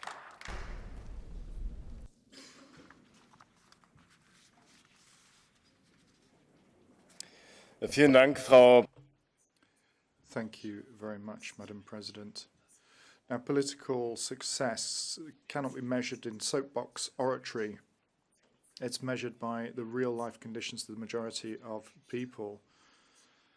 And we've heard about the man-on-the-moon moment when it comes to what you're talking about, social justice, tax justice, rule of law, climate neutrality, respect and dignity. There's all sorts of watchwords you're using. And basically, you are promising Europeans everything under the sun. But in reality, it is very different. A simple worker in the EU over the past year has had to take around a 4% hit to their real wages. This worker can no longer afford to take a well-earned holiday with their family because electricity, heating, and rent is becoming more and more expensive. They just don't understand the world anymore when you talk about social justice. Single mothers who hear your speech about the child guarantee as being cynical. It's completely cynical because in her daily life as a single mother, she's trying to work out how to get food on the table. But during your presidency, food has become 34% more expensive to feed her children. You didn't say anything about the crisis in purchasing power, speculation. You didn't stop that. You didn't stop the forced price rises. You didn't introduce a sustainable windfall profit tax. We're looking at recent figures that say 95 million people in the EU are threatened by poverty. That is your achievement that you need to be judged by. There was a pensioner in my constituency in eastern Germany. He gets 660 euros a month as his pension. He's had a long life of graft. And it's too little to live off, but it's too much to die for.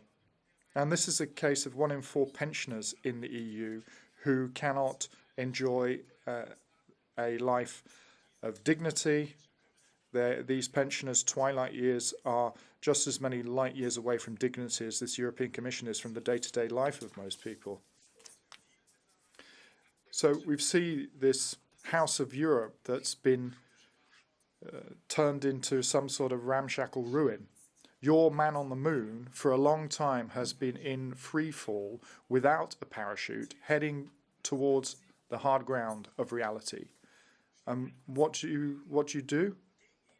Well, we see you clutching onto the broken energy market, the tax break, without any economic rhyme or reason.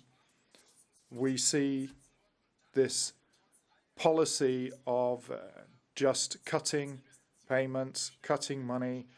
You're stymieing investments for the future by doing this, and you're stopping the fight against poverty, and that really borders on a political denial of reality. And people are incandescent, rightly so. Same time as you're plagued by existential worries, we see energy companies and food corporation housing companies making huge profits, also the armaments industry. And I just wonder, Madam President, how you can sleep at night. 11,000 people have died on the external borders of the EU since 2019. 7 die every single day. And you talk about respect and dignity and humanity and compassion.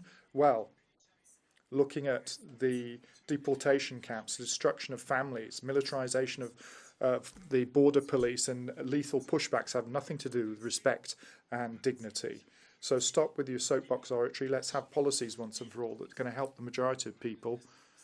There seems to be a lack of respect by this Commission of the people in Europe, normal people in Europe and their situation. And if you want a Europe that is socially just, ecological, peaceful, then you have to vote against the policies of this Commission. Thank you. Next is Tiziana Beghin for 1 minute, and I am closing the list for requests for catch the eye. Grazie, Presidente. Thank you, President. President von der Leyen, in these 4 years, you've proven to be more of a marathon runner than a sprinter. And that, in politics, is a merit. But allow me to give you a piece of advice. In this last year in office, do not listen to the sirens coming from European capitals, but concentrate solely on the common good and the future of the European Union. Our and your goal should not be the European Council in June 2024, but 2050, when we must reap the benefits of today's policies.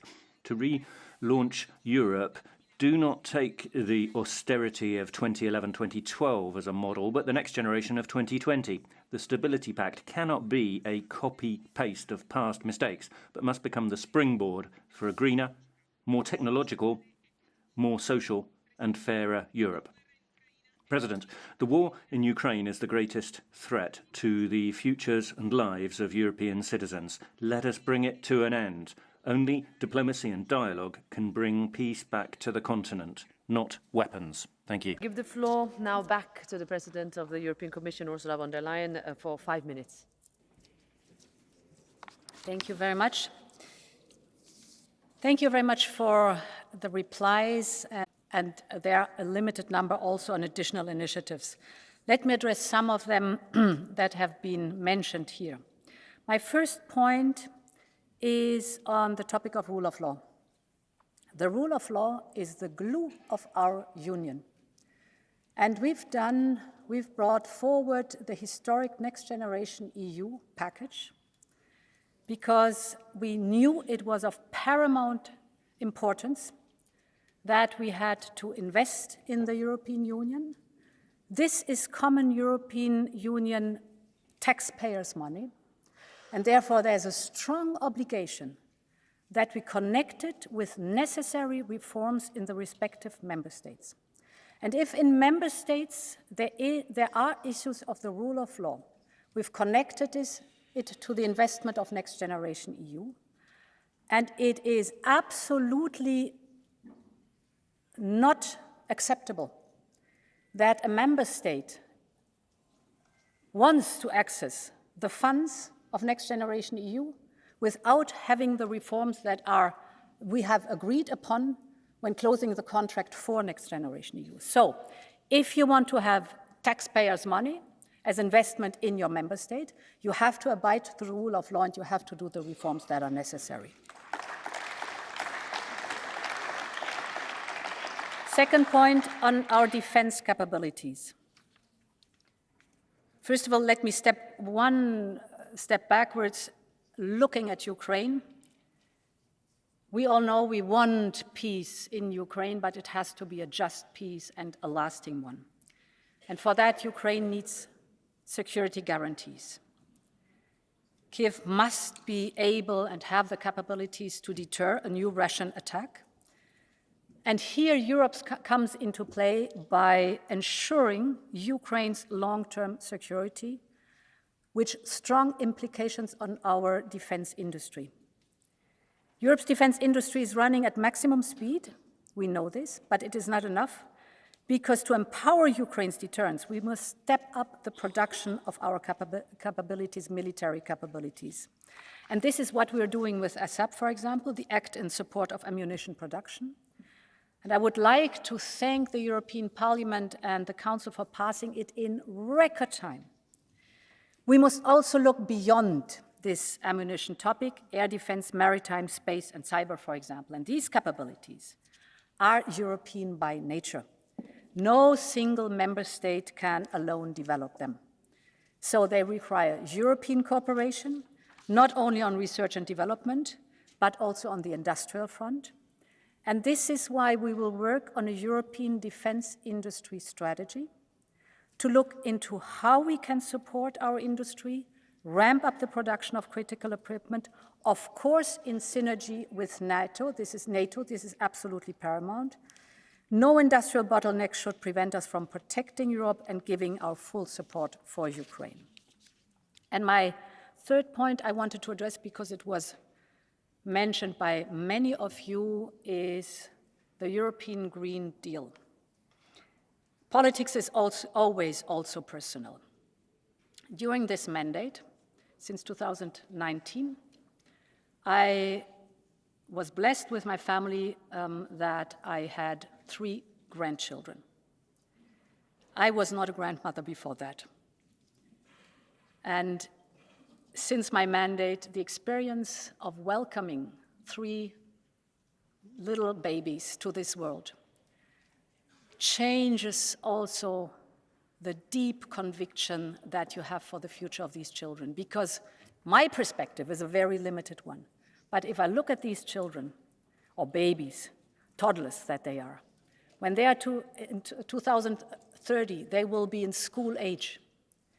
In 2050, perhaps they want to have a family and children.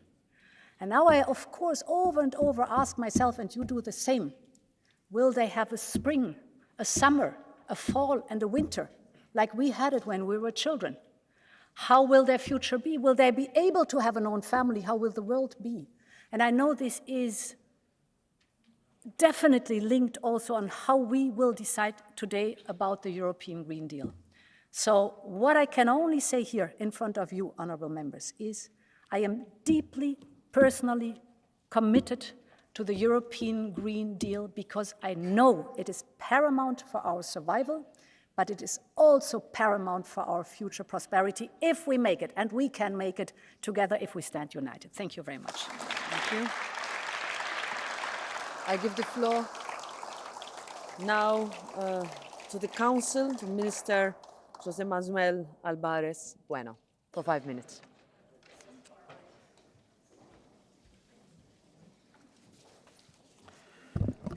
Señora Presidenta. Madam President, President of the Commission, Ms von der Leyen, honourable members of the European Parliament, ladies and gentlemen, I'm appearing today on behalf of the Council in the House of European Democracy. The European Parliament, all of you, are the reflection of Europe's diversity and plurality, and are also the Union's most direct contact with its citizens. I would like to start by thanking President von der Leyen. Thank you for your speech and your leadership throughout this legislature. It has been a challenging few years in Europe with the pandemic and now with Russia's aggression against Ukraine. But the Union has been able to rise to them, President, thanks to you. Thanks also to the Commission and thanks, of course, to this Parliament and the members of the European Parliament. This is a decisive time for European unity, and the conflict in Ukraine has made the need for European values very clear. On the first day of the Spanish presidency, the Spanish Prime Minister Pedro Sánchez said a clear message to the Ukrainian parliament in Kyiv. We are and will be standing with the people of Ukraine for as long as it takes. A few weeks ago, we strengthened our joint commitment to help and promote peace in Ukraine at our meeting in Toledo. At the same time, we're at a decisive moment in the European calendar. The Spanish presidency is the last full presidency before the European elections and the next European legislative cycle. We will have to negotiate a large number of dossiers which are key to European integration and which represent significant progress in social, environmental and economic terms because they have a positive impact on the well-being of our fellow citizens. It is essential that relations between the institutions should continue to be as fluid as possible.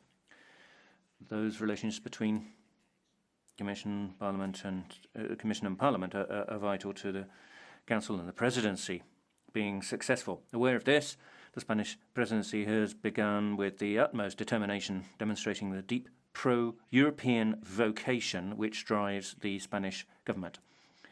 The first month of the presidency, we had 17 trilogues. The pace will increase even more in the coming months. President, you can count on the full dedication of this presidency to move the European project forward with ambition. Madam President, I'm pleased to note that the main elements which you have highlighted here today are in line with the priorities of the Spanish presidency. The first is green reindustrialization and open strategic autonomy. It's not about building Fortress Europe. International openness has been and is highly beneficial for the European Union. However, this openness has on occasion given rise to an excessive dependence in sectors which are key to the well-being of our citizens. We've seen this in health during the COVID-19 pandemic, which brought so much suffering in the form of unbearable human losses. We saw this in energy following Russia's unjustified and lawless invasion of Ukraine. In both cases, we faced these great challenges with more union because together we are stronger. That is why, in the Spanish presidency, we are grateful for the responses led by the European Commission, which are essential to face all these challenges. We also welcome the 2023 Strategic Foresight Report. With a vision of the future, we can continue to work together to build more Europe. We will dedicate one of the major events of the presidency to this objective, the Granada Summit, forthcoming on the 6th of October. To achieve this, we must diversify and strengthen ties with our most reliable partners. In this regard, I would like to thank President von der Leyen and this Parliament for your involvement with the Latin American and Caribbean region. The EU-CELAC summit was a collective success which we hope will be long-lasting and bring long-term benefits to all Europeans. The second priority is to make progress on the green transition and environmental adaptation. Curbing the climate crisis and environmental degradation is not only an unavoidable necessity, but also a great opportunity to drastically reduce our energy dependence and our electricity bill, making European companies more competitive and eliminating energy poverty among our citizens. It is also an opportunity to create quality jobs by boosting the circular economy. The reform of the design of the electricity market, the gas and hydrogen package, the regulations on the conservation and restoration of biodiversity, and the Net Zero Industry Act are part of the Spanish presidency's core dossiers. Thirdly, we need to promote greater social and economic justice. We need a more competitive economy, without a doubt. But we also need a fairer and more caring economy. And there's no contradiction between these objectives. They're perfectly compatible.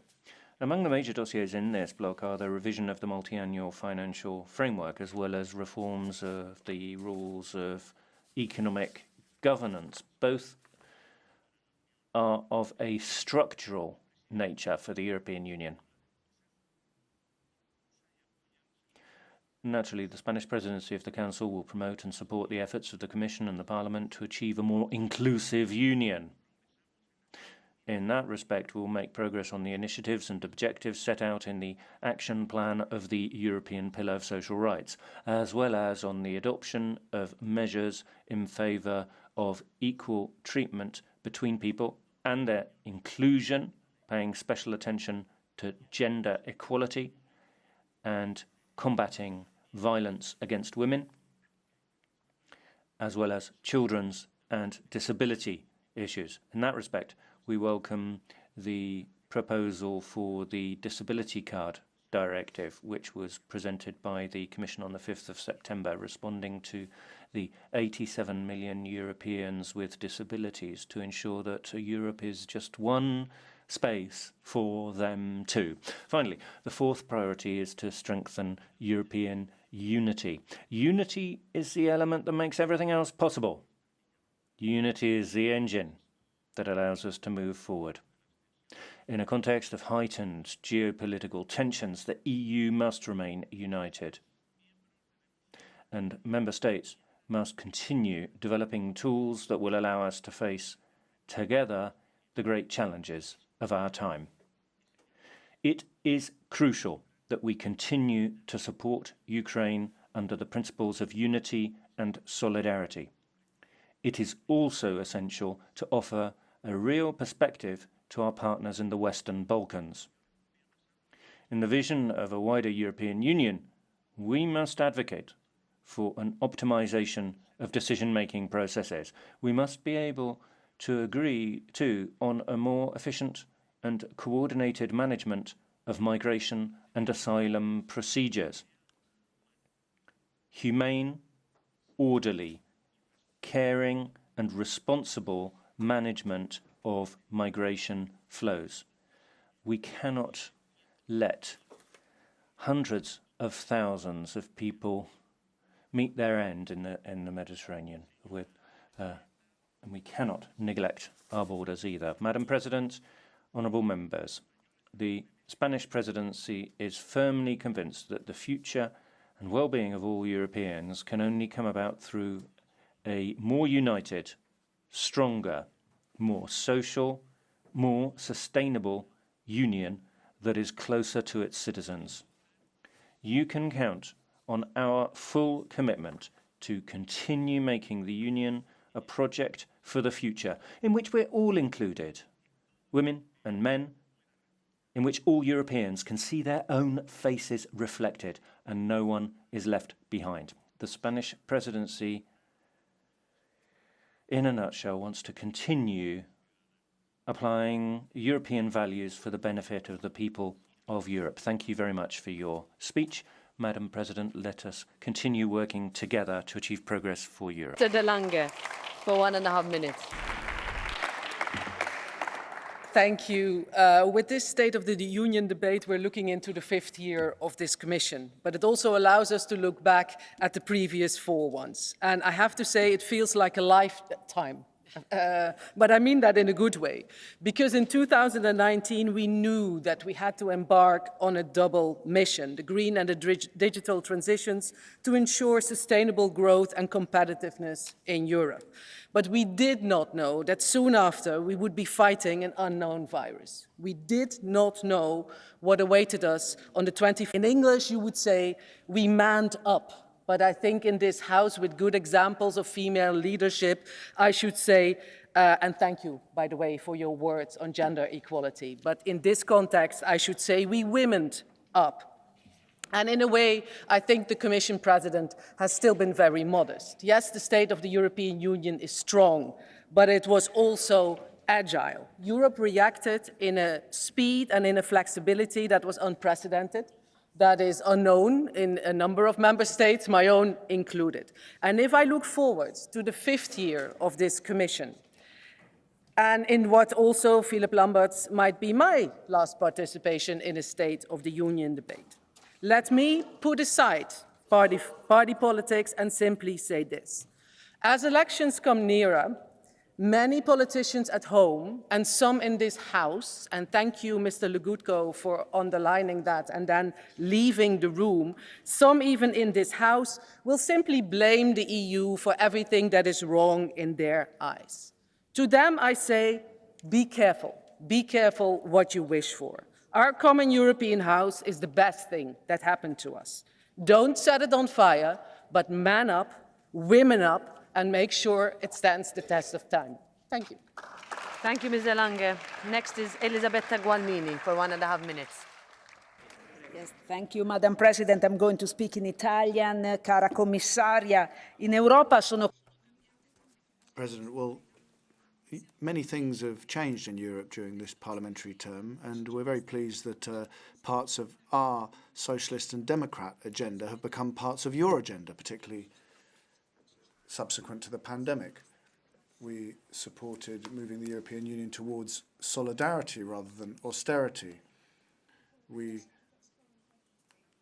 are still dealing with the market, of course, but there are some things that don't come back. Your party, the EPP, is blocking some of the most important measures of the Green Deal. I mean, that's the truth of the situation. At the end of your speech, you reassured us, we want to believe you, but we're a bit sceptical. And then migration. You went to Tunisia together with Giorgia Meloni, a Eurosceptic and nationalist political party.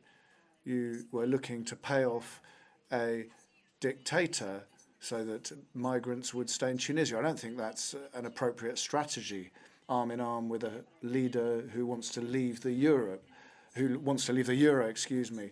and says that the European Union is like the Soviet Union. Who wants to see a minimal European Union in the service of member states. You can't become pro-European from one day to the next. We need compulsory solidarity. And I think you really need to tell us on which side you're on. Are you on the side of Europe as a pluralistic construct, or are you on the side of the nationalists, the right-wingers, a Europe that closes its doors? Because either you're on one side or you're on the other. We want to be true Europeans, not reluctant Europeans. We want to see Europe as a project that frees people, the Europe that David Sassoli wanted. He wanted to see justice and freedom, which is what we all aspire to, a Europe that was good for women, a Europe that was based on rights, a Europe of fraternity and hope. Please tell us which side you're on. I'll give the floor now to Malika Zmani for 1.5 minutes. Well, thank you, Madam President, dear Mr. President von der Leyen, dear Ursula. First, I would like to express my deepest sympathy to the Moroccan and Libyan people who have been impacted by a massive earthquake and a flood. I expect also that our Union to continue to help them to overcome this tragedy. Dear President, 1 more year to go. And together we have achieved a lot in the last 4 years that for some reason feel like also much longer.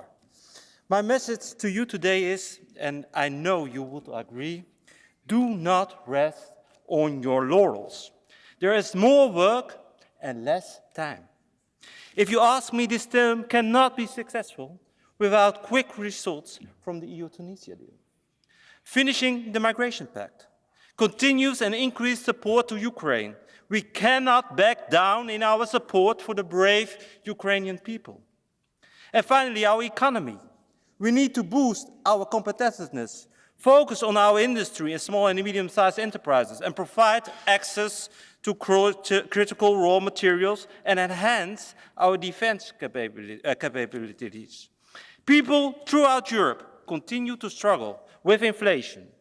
Energy prices are not predictably stable, and the cost of living continue to rise. This means that where we spend our money on and how is under immense scrutiny. We know the populists will exploit this. We cannot allow them to do so. Dear President, we only have a few months before the elections to show that this term was your best term so far. So let's do just that. Thank you very much. Thank you, Mr. Soler, for 1 minute. Thank you, Madam Commission President. During your and our mandate, some circumstances, mostly unexpected, push us to have to kind of reinvent ourselves as a union. We took decisions that were unthinkable a few years ago, and we became more aware of ourselves as a political community with values and interests to stand for. And I must admit, Madam von der Leyen, that this has happened under your impulse, with cross-party alliances in this Parliament, and despite the fact that in the EU we still have rather sclerotic ways of functioning. This political ambition cannot decay now. We cannot bow down to those who call with misleading arguments for an end to much-needed policies like those of the Green Deal. We need to go on facing our challenges with political ambition, without leaving anyone behind, with more attention to social issues, which has been the big missing thing in your speech, and guided by a sense of responsibility towards future generations. And you mentioned Europe's diversity. I hope next time in next debates I can address you in my mother tongue, which is Catalan. Thank you. I give the floor next to Carlo Fidanza per 1 minuto, prego. Grazie, Presidente.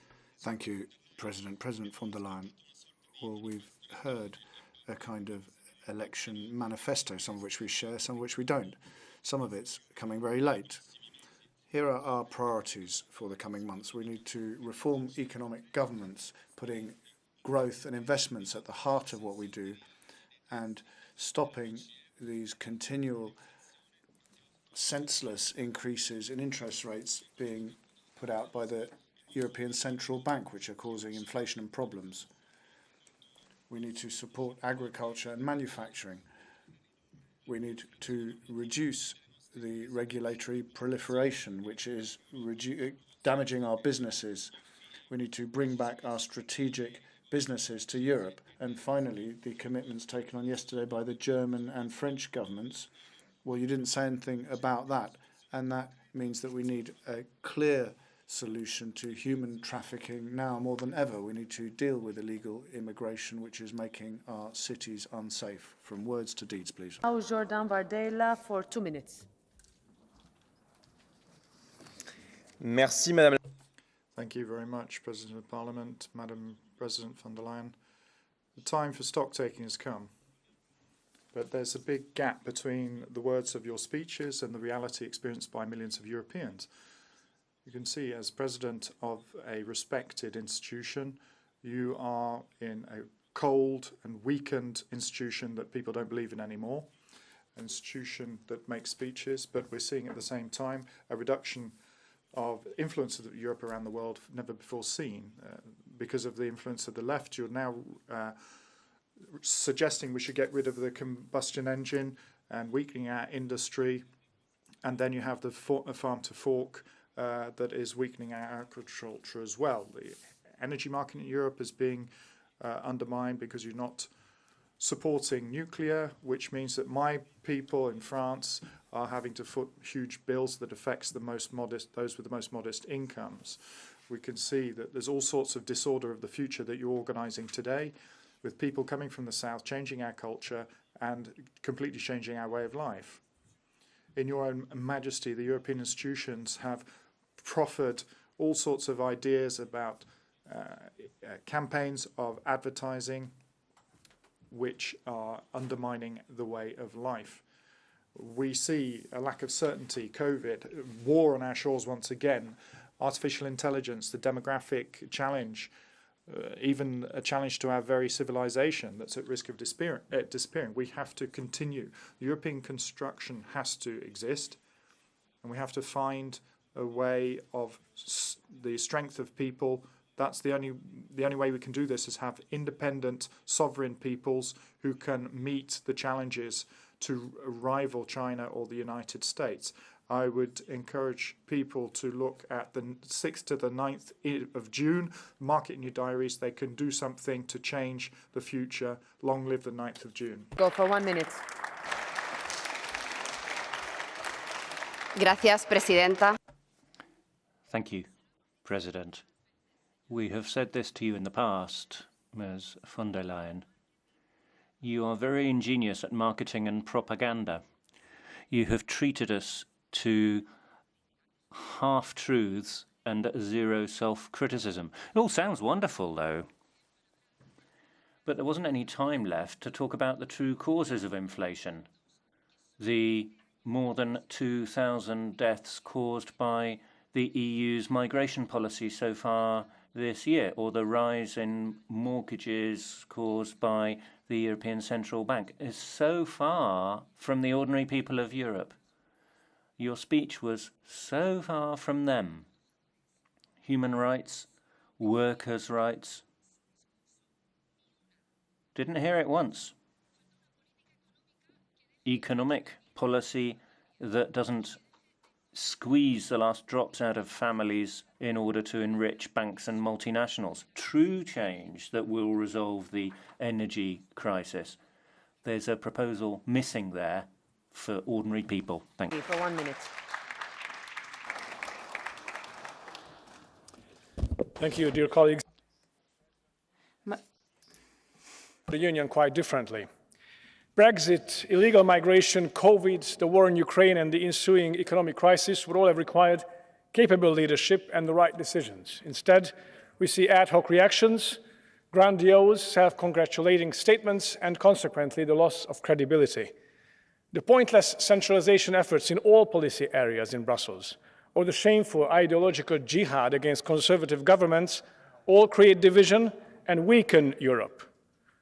Also, a huge corruption scandal in this Parliament and the scandalous vaccine procurement by the Commission must be tackled head-on. We've been waiting for your text messages, Madam President, for over 863 days now, still counting. Not to mention the intolerably slow disbursement of RRF money to member states, or the failed sanctions policy, sorry to say, that hasn't really helped Ukraine in any meaningful way. It hasn't brought the end of the war any closer, but it's hurting the European economy and European people. Europe must find its way back to unity and credibility by accepting itself first as an alliance of free member states and then defining its own strategic interests in the world. Thank you. Next, Siegfried Muresan for 1 minute. Thank you. President von der Leyen, thank you very much for putting competitiveness back at the heart of Europe's agenda. This will make our economy stronger and it will allow us to safeguard high social standards in Europe. Thank you very much for putting farmers back on the European agenda. Farmers had to manage high uncertainty since the Russian invasion. They need all our support and we have to make sure that grain from Ukraine gets to where it is needed in Northern Africa and the Middle East and doesn't flood the markets in Central Eastern Europe and doesn't become a risk for farmers in EU member states. Thank you for also supporting the accession of Bulgaria and Romania to the Schengen area. Romania and Bulgaria joining the Schengen area will make the whole Schengen area stronger, will make Europe as a whole safer. 2 points from my side. Firstly, whenever people are in need of support in Europe, support is coming. We have shown this in a pandemic and in times of war. One of our main tools to provide support is the budget. You have put forward a proposal for the revision of the multi-annual financial framework because it is getting to its limits. It has to do more than it was anticipated. Let's work together to get this done before the end of the year to provide stable finances for the next years to be able to do more for defense, for military mobility, for people who are coming to Europe and who need support for tackling illegal migration, because whatever is illegal has to be tackled, of course. My second and last point, we can only live in safety and stability within the borders of the European Union if we are surrounded by countries which are safe and stable. This is why let's start accession negotiations with Ukraine and Moldova. That does not mean that the countries will join now. It just means that we make them stronger and fitter for accession, which is good for those countries and good for the European Union. There is a wide majority in Parliament for this. Thank you very much. Thank you. Next is Pedro Marques for 1.5 minutes.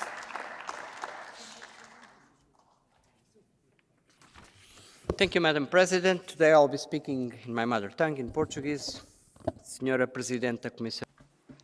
Madam President, President of the Commission, dear Commissioners. Madam President, you see the glass as half full. Others see it as half empty. It is with pride that we, in the half-full part, find conditions that the Socialists put in place to support your election. A Porto's social agenda, European minimum wages, Green Deal to tackle the climate emergency, effective criminalisation of those who don't respect the rule of law. Orban is so fond of Eurobonds that made it possible to create the COVID crisis recovery plan. These were measures of enormous importance.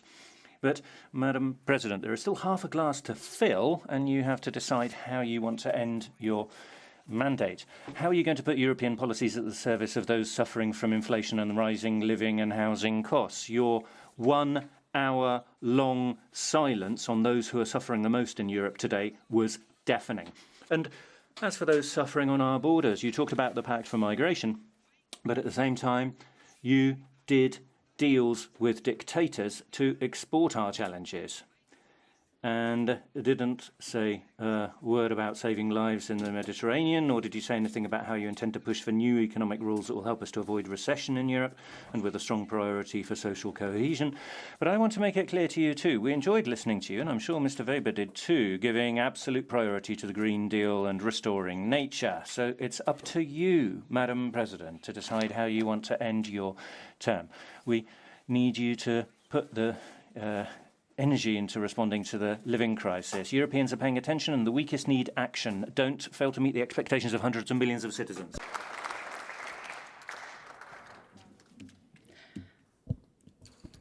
Dear colleagues, looking back to our mandate so far, there is a lot to be proud of. We stood united in the face of unprecedented challenges during the pandemic or during Putin's brutal invasion of Ukraine. But this mandate is far from over. The global political climate is extremely turbulent, and liberal democracy is under increasing threat. And we have to ask ourselves the question, is the EU prepared for the prospect of a second Trump presidency? Because we have to be, and strategic autonomy is the place to start. And we have to put treaty change on the table, and we have to abolish the unanimity rule, at least in foreign affairs. Madam President, you told us if and when it's necessary. Well, I have to tell you, the time is now for that. Because for Europe to be a bulwark of democracy, for us to be a strong ally of Ukraine, we have to put our own house in order. We cannot fight Putin without fighting the Putinization of our very own member states. And in the past years, after some hesitation, I have to say, the Commission indeed took firm steps to address democratic backsliding. And clearly, there is growing pressure to abandon this path. But we cannot and we must not do this.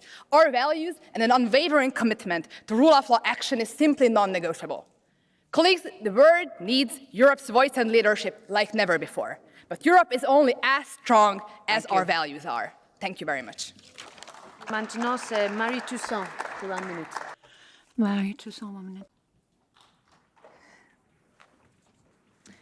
Chers collègues, l'extrême droite affirme. Colleagues, the far right is saying that a choice will have to be made on the 9th of June, a choice with regard to our civilization, and that's true. Either we will choose decline, inward-looking nationalist policy, or we will choose green policies to respond to the challenges facing us in the sphere of the climate and social policy. Madam President, I listened closely to your speech, which in some regards was bold, but I want to talk here about ecology, about green policies, because I heard your words, but also your silence. You speak of the beauty of European forests, but you're silent when it comes to restoring nature, and the law on nature restoration must be adopted. We need to hew here to our principles.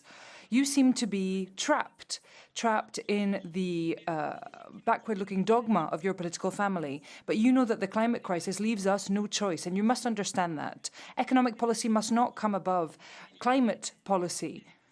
We need to work with our planetary limits. Our ecosystems have rights too, and those rights need to be upheld. We need to move away from our toxic environmental policy.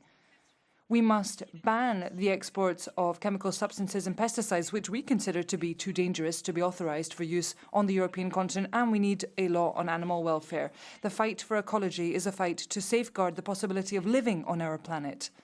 That's our common duty, and we need to stand firm in the face of climate skeptics. Thank you. Floor now to Charlie Weymouth for 1 minute. Tack, fru talman. Thank you, President. Madam von der Leyen. You mentioned a geopolitical commission, but in the meantime, we've seen that there's been a super bond in Italy of 110%, and that has to be paid by us in Sweden. And we're well aware of the fact that things are going very badly. Now, clearly, I'm talking about a whole series of measures you want to impose upon European citizens. For example, we know that there's a series of funds that are going to have to be used to get Class A certification in the energy sector. And that goes too for the funds that Swedish citizens will be using. But are you happy after having voted a whole series of legal acts, for example, on nature? But all of this runs counter to the interests of families. There's a whole series of restructuring measures that are going to be imposed by force now. And that's completely unacceptable, because we don't know whether citizens can continue like this. Thank you. In March 2000, the Commission announced the Lisbon strategy. The aim was that by 2010, the EU would become the most dynamic, competitive economic zone in the world. In 2010, well, it came and went. The strategy had failed, pushed back yet again. 2020, you, President, acknowledged that you would focus more on well-being than prosperity. That goal has been achieved for Germany, 6.2% inflation, well over the OECD average. Negligible rise in productivity. German export surplus has halved. Foreign direct investment has fallen by 80% compared to 2021. And minus 0.3%, that's the worst economic forecast in the IMF. At an unprecedented rate, German companies are relocating production abroad to flee high energy prices.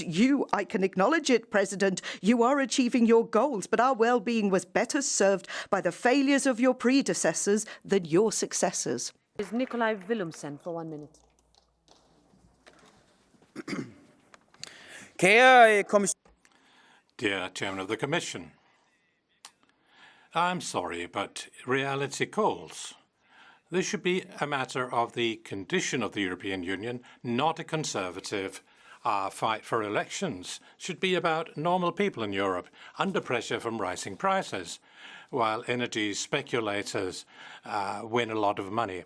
It should be about the globe that is burning under our feet, the acute climate crisis. But we see that the short-term profit interests are at the top of the agenda. We see that climate action, environmental protection are dewatered. Animal welfare legislation may be given up. We see that the reform of the REACH chemicals legislation and the ban against PFAS may not be coming after all. It just cannot be right. Dear Chair of the Commission, you are running away from your election promises. Do not fail us.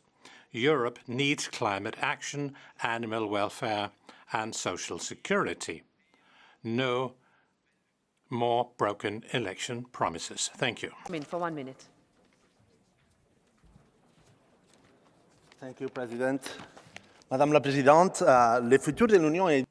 Madam President, the future of the Union is linked inextricably to the future of the member state. In 1978, the Spanish state went through a crucial political set of negotiations, transitioning from dictatorship to democracy. And this enabled, a few years on, for Spain to join the European Union. Today, the Spanish state is moving towards what could be the most important decisive political negotiations since the transition, and, as was the time then, Europe's stability depends on that too.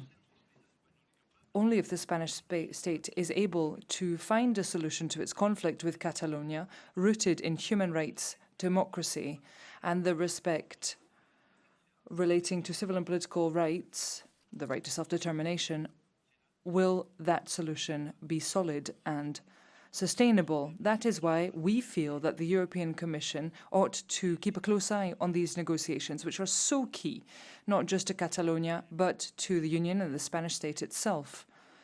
And there ought to be a responsible attitude towards these negotiations on the part of the Commission. Thank you.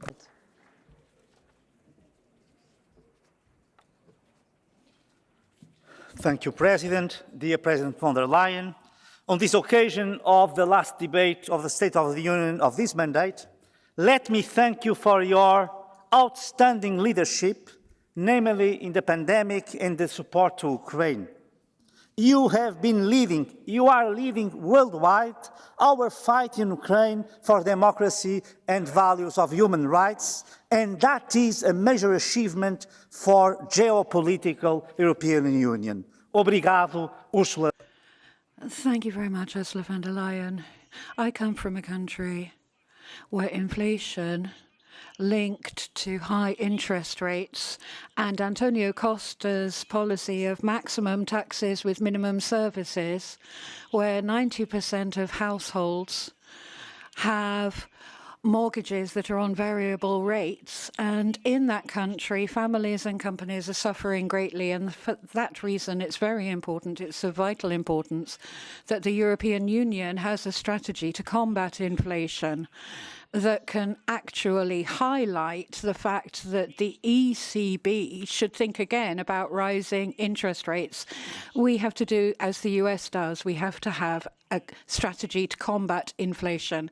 And it's vital to say to my colleague here, Pedro Marques, many of the problems he raised are the result of the 8 years where Antonio Costa's policies forgot families and companies and concentrated on maximum tax, minimum services.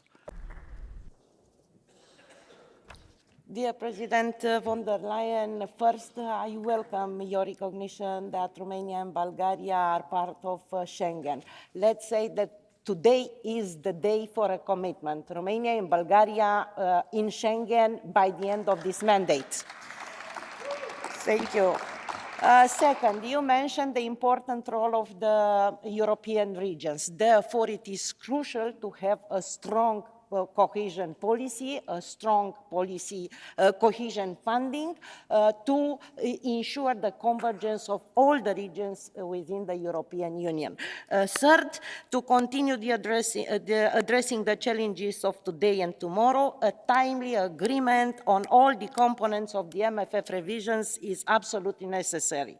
The Parliament is working hard and is committed to having a revised MFF in place on January 1st, 2024, and we call on the President Charles Michel to put the MFF on the European Council's October agenda. We count on your support and leadership.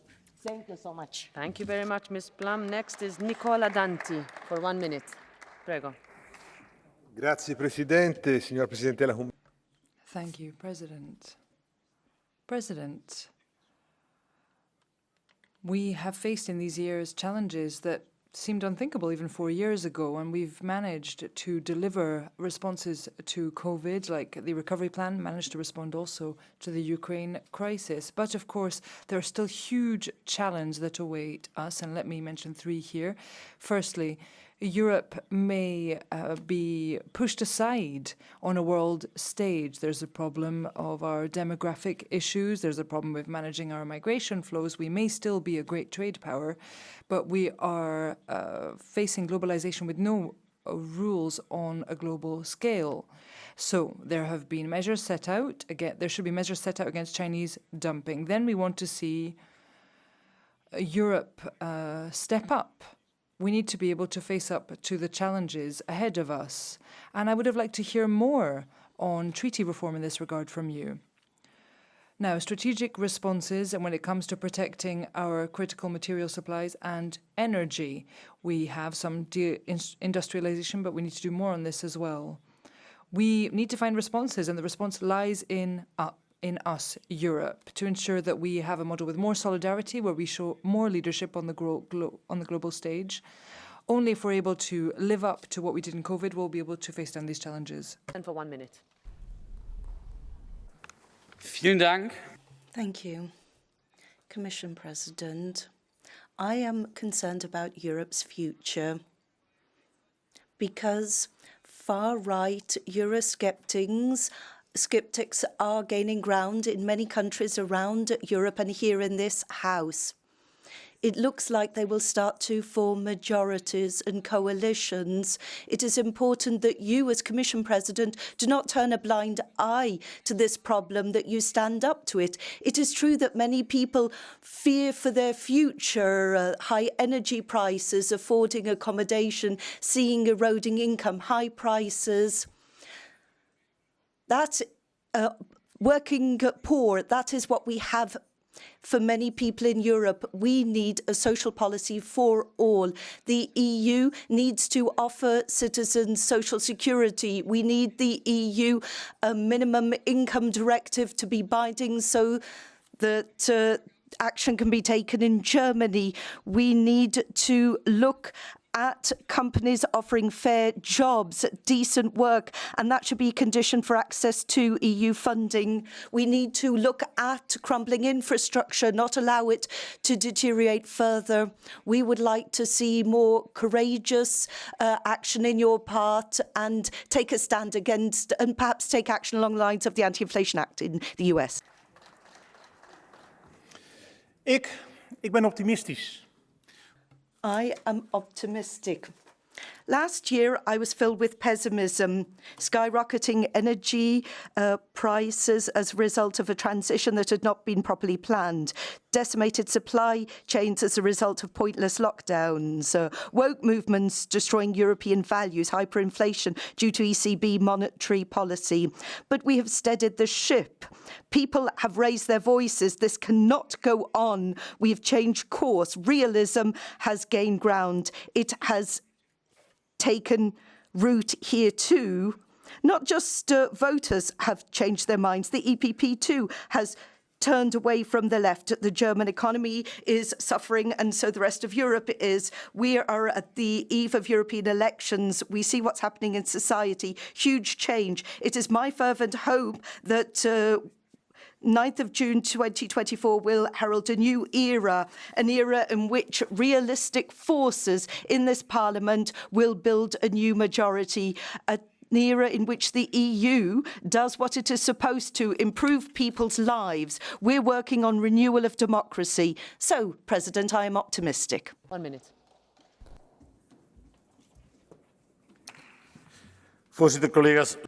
President, colleagues, we knew that after Brexit, the Commission could not push further with the European project. But we saw actual extremism, EU fanatic support. And the Commission President has underscored that this will continue along similar lines. European extremism, we've seen that in healthcare, migration, a continuation of the Migration Pact, more migration. We see the enlargement agenda driven by the Commission. We see green left majorities and the green agenda being pushed forward. It's a disaster for farming, industry and citizens. Indeed, look at accommodation prices. People are really suffering.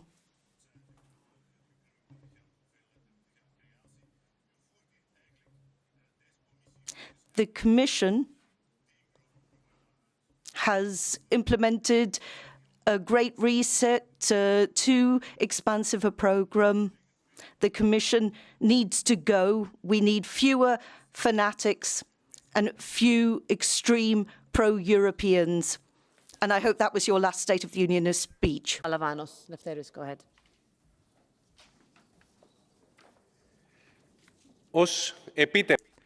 As an achievement, you presented the increase of the war effort in Ukraine, with thousands of dead, in the new imperialistic conflict between the European Union, United States, wildfires from floods, and we have tragedies because the European Union considers the cost of protection very high. We are financing the green big companies, and we have also the directive for transparency in working times, and we have very tough conditions, 13 hours of work, not paid overtime, and this is the European Union. It's not being corrected. The people can leave behind being refugees, the war, uncertainty, if they take in their hands the control and the government, and they go away from the thieving these alliances as the European Union and NATO, and have a Europe that protects their own interests. 1 minute. Thank you, President, for your strong leadership. We must achieve the EU enlargement no later than 2030. For this, it is necessary to invite Ukraine and Moldova for negotiations already this year. There has never been in history such a case. A nation fighting horrific military war carries out reforms and strengthens democracy, all at the same time. The Ukrainians are doing it with a strong determination. Does the EU have the same? We also need to prepare to reform without delay, but some EU countries are dragging their feet. Some forget solidarity slogans and complain, even over grain. Some are afraid of Ukraine's crushing military victory over Russia. What will happen to Russia, they ask? I can answer with certainty. Ukraine's victory will open the way for democratic change in Russia and in Belarus. It will free all Russia's neighbors from the Kremlin's blackmail and threats. Ukraine's victory will bring lasting peace in Europe. Therefore, I say not as long as it takes, but until Ukraine's victory. Thank you. Until our victory. Thank you. Thank you, Rasa. Next is Alex Agius-Saliba, al-minuta. President tal-Kommissjoni. President, it's only with bravery that we can give full protection to our citizens in a digital world. We have been brave when we put forward, like you rightly said, our Act on Digital Services and on the Digital Services Act. We also were brave when we approved the common charger. There were those who laughed at us at the time, but yesterday we saw the biggest company worldwide that after 13 years of resistance, it implemented a standard that we agreed upon about a year ago. With the same ambition and determination, we need to do more. We need to have a better enforcement so that it doesn't remain a nice law on paper, the DSA and the DMA. We must immediately conclude on the Act on Intelligence and the Act on Data. The European Commission must move and implement as soon as possible a proposal approved by the European Parliament on the right to disconnect. We must invest on digital knowledge so that those who are most vulnerable are not excluded or discriminated against. We must protect our consumers when they shop online. We must also protect our citizens' privacy online from surveillance. Thank you very much. Doamnă președintă, dragi colegi. Madam President, dear colleagues, I have attentively listened to the State of the Union presentation and its achievements, and I agree with many of the priorities. But let's not pretend we do not see the elephant in the room, the blocking of Schengen area for Romania and Bulgaria in breach of the treaties. And this is not a secondary topic. As a Romanian, I cannot see how we can advance these priorities together as long as the Council has a duty towards 27 million citizens of the European Union, Romanians and Bulgarians, who are denied a right established by the treaty. The abusive and defiant behavior of the Austrian government cannot continue. This is enough. Enough is enough. Madam President, representative of the Council, the Commission has done its part, and I would like to thank you for that. The Parliament has done its job on this topic, and I would like to thank my colleagues for that. Now it is the Council's turn to solve this problem, which is undermining the credibility of the Union. As long as we are not able to solve an apparently simple problem, but with a strong and important impact on some citizens of European Union, in that case, Romanians and Bulgarians. Thank you. Next is Robert Zīle, Vice President, 1 minute.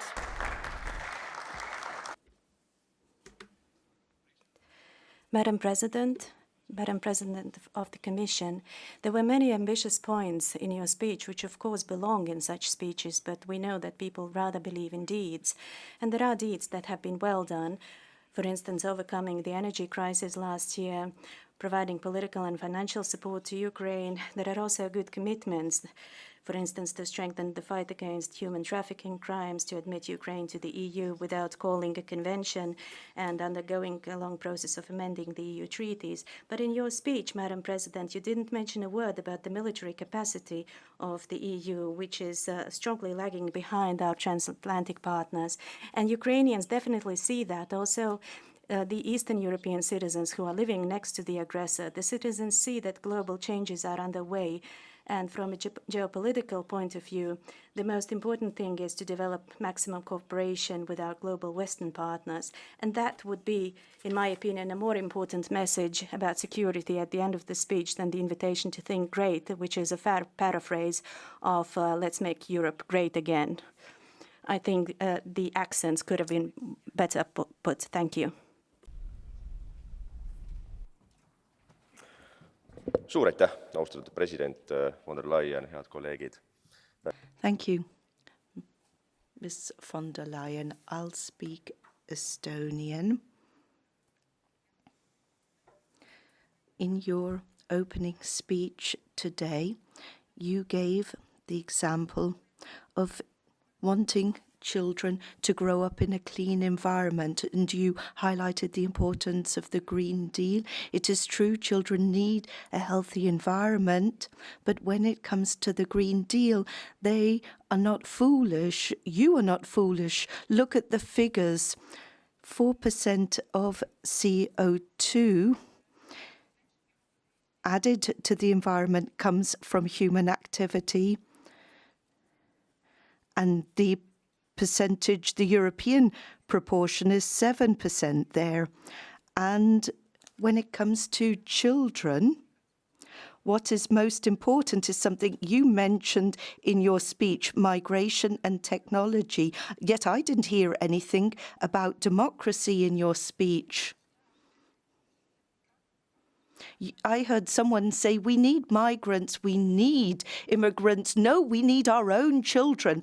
I would like to send a message to the Commission. How can we increase the birth rate so that we have children to look after Europe?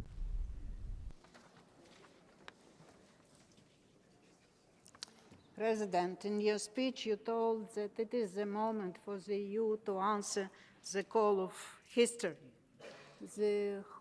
One of the calls of history now is unprecedented crisis taking place. It's crisis of falling capital efficiency, the element of which is the structural recession of the economy. The world is breaking up into currency zones. And we have to pose the question, what is the place of the EU in the new world map? Will the EU manage to create a known economic zone? And this is the strategic, the existential question to pose now. 4 times I was elected to the European Parliament. The program of my party contained the slogan of Charles de Gaulle, Europe from Lisbon to Ural. To our regret, it was in 2004 a real opportunity. Now it is lost opportunity. And the characteristic of modern history is regrettably the time of lost opportunities. Next is Daniel Kaspari, 1 minute.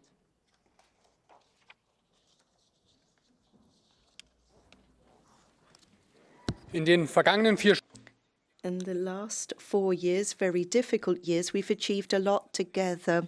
We survived the COVID pandemic as well as any other region. We've responded to Russian war in Ukraine. We've stood united. We've managed to launch the European Green Deal and done our part to tackle human-caused climate change. Thank you for your tireless efforts in these difficult years. However, despite our successes, you've all Europe that have a real prospect for the future. We need to reach out to the farming communities and prevent polarization. We need to tackle inflation and preserve social unity. On our common security and defence policy, we need to do better so that we can better protect European borders. You've discussed all these issues today. Let's work together to build Europe's next success story. Commission President, we have set ourselves the target of having 15 million fewer people living in poverty by 2030 in Europe, whereas if we continue on the current course, we'll have 15 million more people living in poverty. Now, we're talking about people, and very often people feel that they are weighed down. They see rising prices, rising food prices, energy prices. At the same time, homelessness is rising, and so on and so forth. It is so important that Europe looks to see where it can help to find a solution so that we can ease the pressure on people. We need to look at EU funds, see if we can better support social housing, look at the different rules and see where we can find solutions. That's very important when it comes to trust. You talk about hospitals, but go to those people that are striking. They are being exploited. What is Europe doing to ensure that mobile workers are not being left doing the dirtiest work, worth conditions? We do want mobile workers, but we want decent conditions. Thank you. Yes, President, I hope that you're going to be flexible for me for one. Okay. Thank you. Always flexible with your time. Because it's my last intervention on the State of the Union after 15 years in Parliament and 10 years in the Council. So thank you.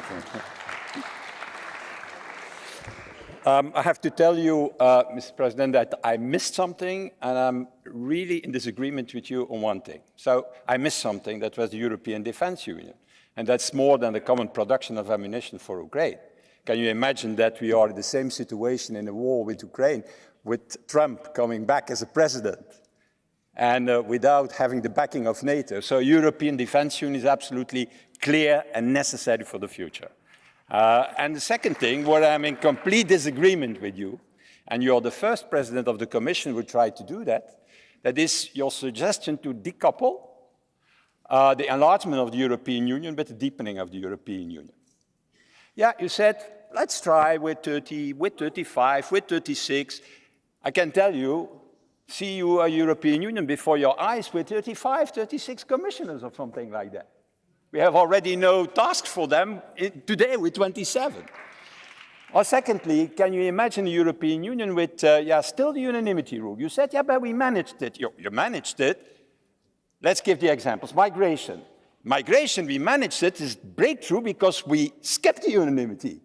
Because for 7 years, the Council said, we're going to do it with unanimity. It's better than with qualified majority, even when in the treaty, it's foreseen with qualified majority. So the breakthrough came because we skipped unanimity. And the same in sanctions.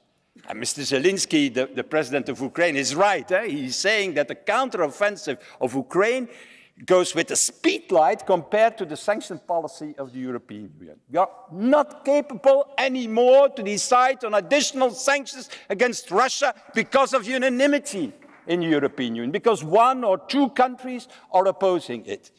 So I think we need absolutely this reform of the treaties.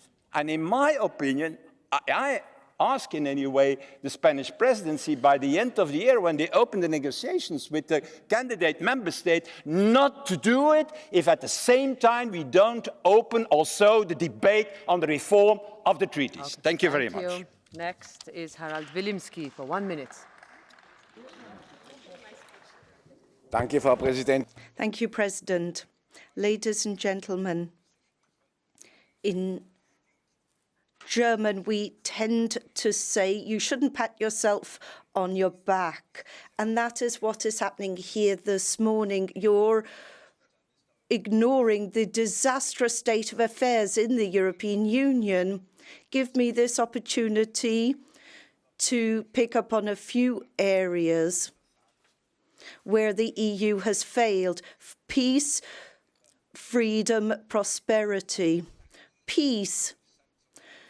Well, we've had 11 sanction packages and we still see conflict, weapons being delivered, huge amounts of funds being pumped into keeping the war going, but no one is talking about peace. No one is doing anything to start peace negotiations. That is a key failure. What about freedom? Well, look at what is happening in Europe, the Digital Service Act.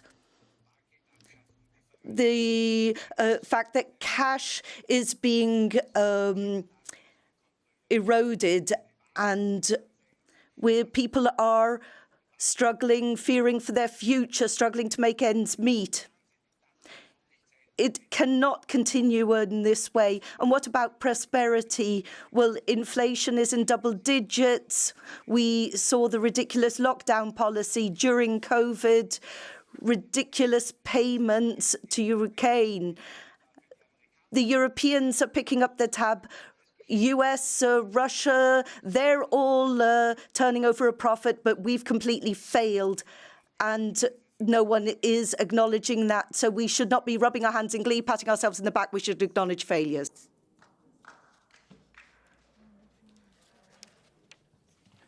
Vážená pani von der Leyen. Mrs. von der Leyen, I will read out a part of your report from last year on the State of the Union. The Russian industry is in ruins.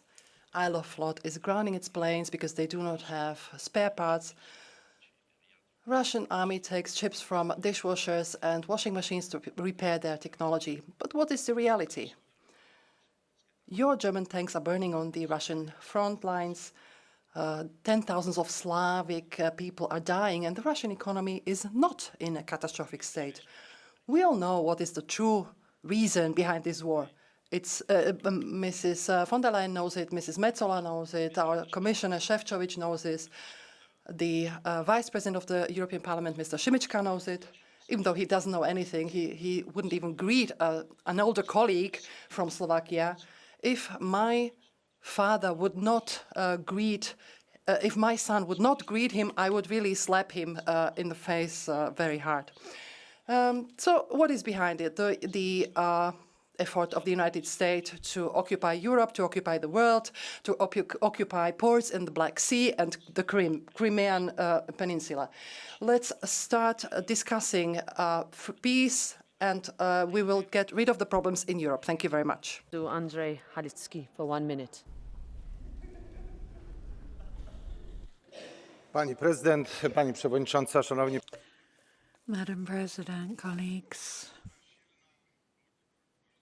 Europe, strong, courageous, large, making progress in the direction that citizens want to see it move in, that of well-being and prosperity. I was happy to see that in the speech today from Madam van der Leyen, farmers took up a great part of that speech, the efforts that they make and how important they are for food security. Polish farmers work very hard, but they do need help because some of them are very close to going bankrupt. What's happening in Ukraine shouldn't prevent us from providing assistance to our farmers in Poland. We hope that next year, depending on what happens in the situation, there'll be a rational decision from the European Commission along these lines. And we have to avoid any of the blackmail attempts by Russia. Polish farmers need help from the European Union, and they deserve it. Thank you. Thank you, Madam President. The challenge of Russian aggression and geopolitical shift in the world heavily influences our international trade policy. Distorted value chains and problems with access to critical raw materials weaken our EU strategic autonomy. We need to defend our global interests as the main exporting superpower, increase our strategic independence, and support our industry with the inflow of needed raw materials. For this reason, I urge you to finalize important trade deals with Latin American countries, implement the New Zealand FTA, and advance negotiations with Australia and India. Our trade deals need to be supported by revised TSD chapters with a sanctions mechanism whenever possible. This should go along with the implementation of the Due Diligence Directive to cover international value chains and a working ban on imports of products coming from forced labor. Thank you. Thank you very much. Next is Vice President Sharansova. 1 minute. Go ahead, Dita. Thank you very much, Madam President. Madam President, since the start of this mandate, we have been fighting crises. First COVID and now the war. These have had a direct negative impact on our citizens and European competitiveness. From energy prices to inflation, Europe is struggling to maintain our place in regards to the US, China, and the rest of the world. Without a renewed focus on competitiveness, we will end up in the world where we are merely consumers of products and services from elsewhere. President, our answer to this problem cannot be solely with unlimited state aids or subsidizing our industries. Instead, Europe needs to invest in new industries, new sectors, and new technologies. Focus on fewer and better regulations, because over-regulation holds innovation back. Let China keep the factories of the 20th century. Europe should create a new business environment of 21st century. Thank you. Thank you very much. Next is Jörg Meuthen, 1 minute. Frau Präsidentin. President, Commission President, honourable members, Europe is in the throes of a crisis. Millions of Europeans barely know how they can afford daily necessities. They see what is happening with industrialization and unfettered mass migration into Europe. We urgently need change. These are existential problems. Yet the EU, your Commission, is indulging in irresponsible hubris, absurd targets linked to climate change. You have got it wrong. You will not halt anything.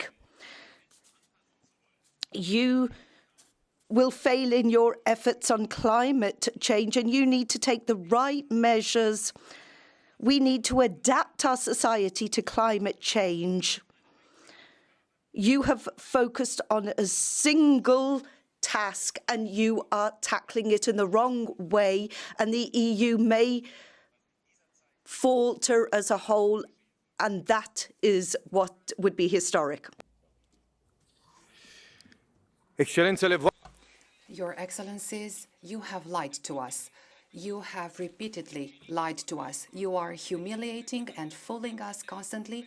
Although we are model European citizens, we are responsible and open, tolerant and hardworking. We have made huge efforts and we have widely opened our doors for 6 million Ukrainians that were fleeing from Putin's aggression. We are putting our farmers in great difficulty because they have to keep thousands of tons of grains in their barns or on the fields in order to receive Ukrainian grains that had to reach Northern Africa and Europe, but which remain in huge quantities on the Romanian territory. We have secured our borders, and this morning the Romanians on the southern border with Ukraine have received alert messages because of the pieces of drones falling from the other shore. You are not capable to put pressure and to stop Chancellor Nehammer of Austria from humiliating and defying a country with 25 million European citizens. Nehammer is defying and humiliating not only Romania, but he is mocking the Euro system and all of you and the Council, and especially you, dear Ursula. You, Roberta, Charles Michel, are making promises after promises, and we are watching how Romania, an example of ethnic and religious tolerance, a fair partnership for NATO military forces, is haunted by the ghost of extremism, anti-Europeism and intolerance. Marginal parties have become dangerous because of Austria's refusal to accept us in Schengen and because of your incapacity to convince the Austrian Chancellor that he's making a serious mistake towards common Europe. I hear words like solidarity, union and other jokes. What solidarity when Romanians are being humiliated in the airports? We are talking about unity and equal opportunities when Romanians stand in huge queues at the borders. You have fed us illusions while Austria is running after contracts and Romania is waiting for one thing, due respect. That's all. Respect and equal opportunities for a common Europe. Bogdan, next is Biljana Borzan. 1 minute. Zahvaljujem. Thank you. You said it well, President. 4 years ago, no one could imagine that we would live in this kind of world, in this kind of union. We live in a union where 37 million people cannot afford a decent daily meal. In a union where in some member states, 2/3 of people cannot make ends meet. In a union where every 5th person lives on the brink of poverty.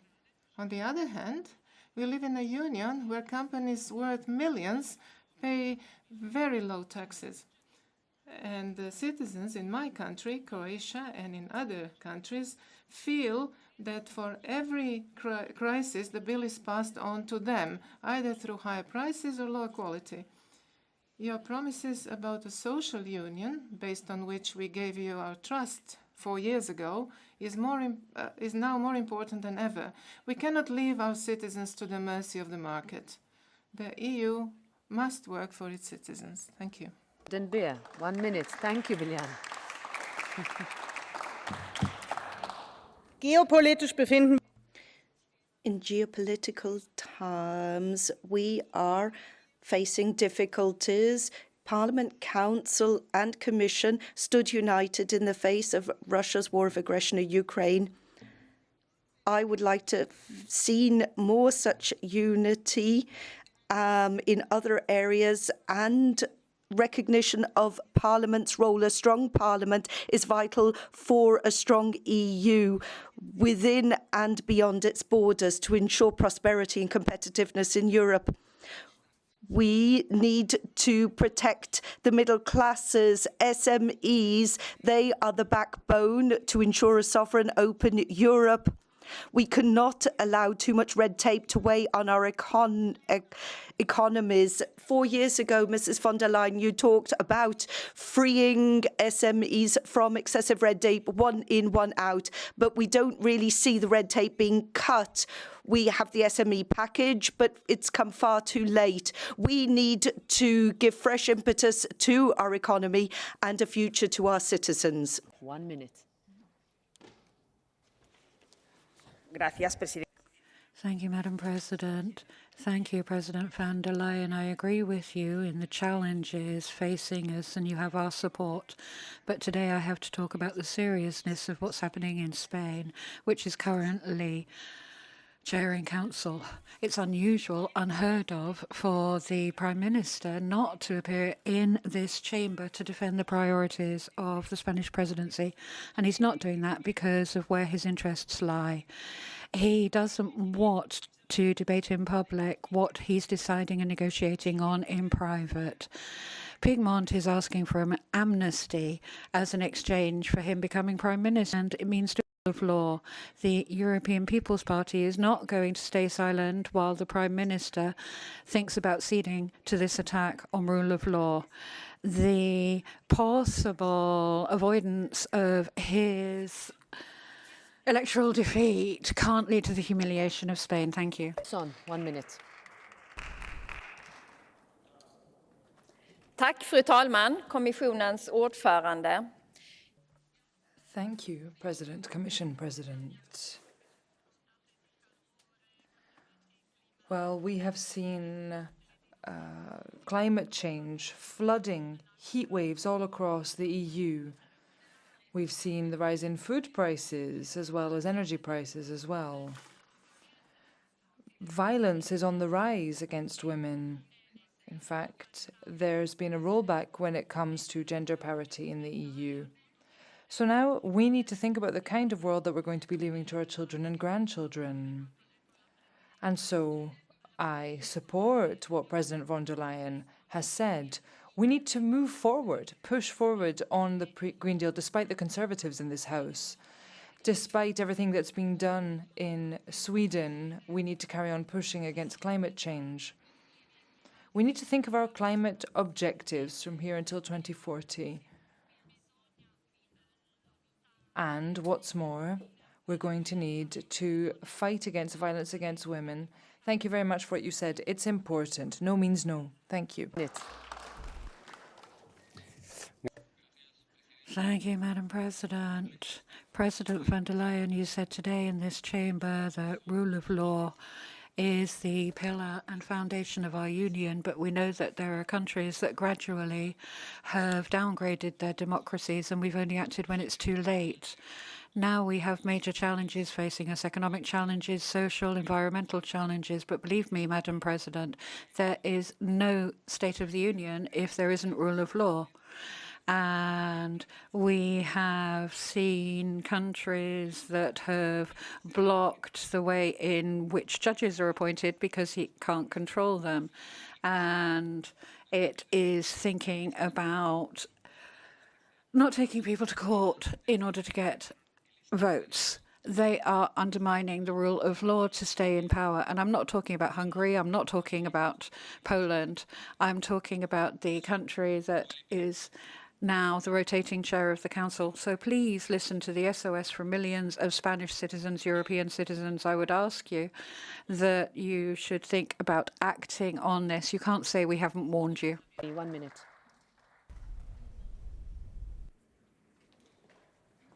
Merci, Madame la Présidente. Thank you, Madam President. When taking stock of the Commission's action, you talk about Europe's strength, but the reality seems to be far from what is discussed in this hemicycle. A recent survey showed that 20% of French people can't make ends meet at the end of the month.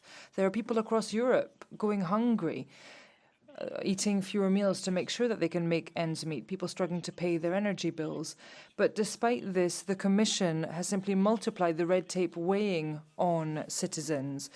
the new rules for energy-efficient buildings. That's going to make things more difficult. The new farm-to-fork strategy is going to lead to a hike in food prices, and there are other measures as well.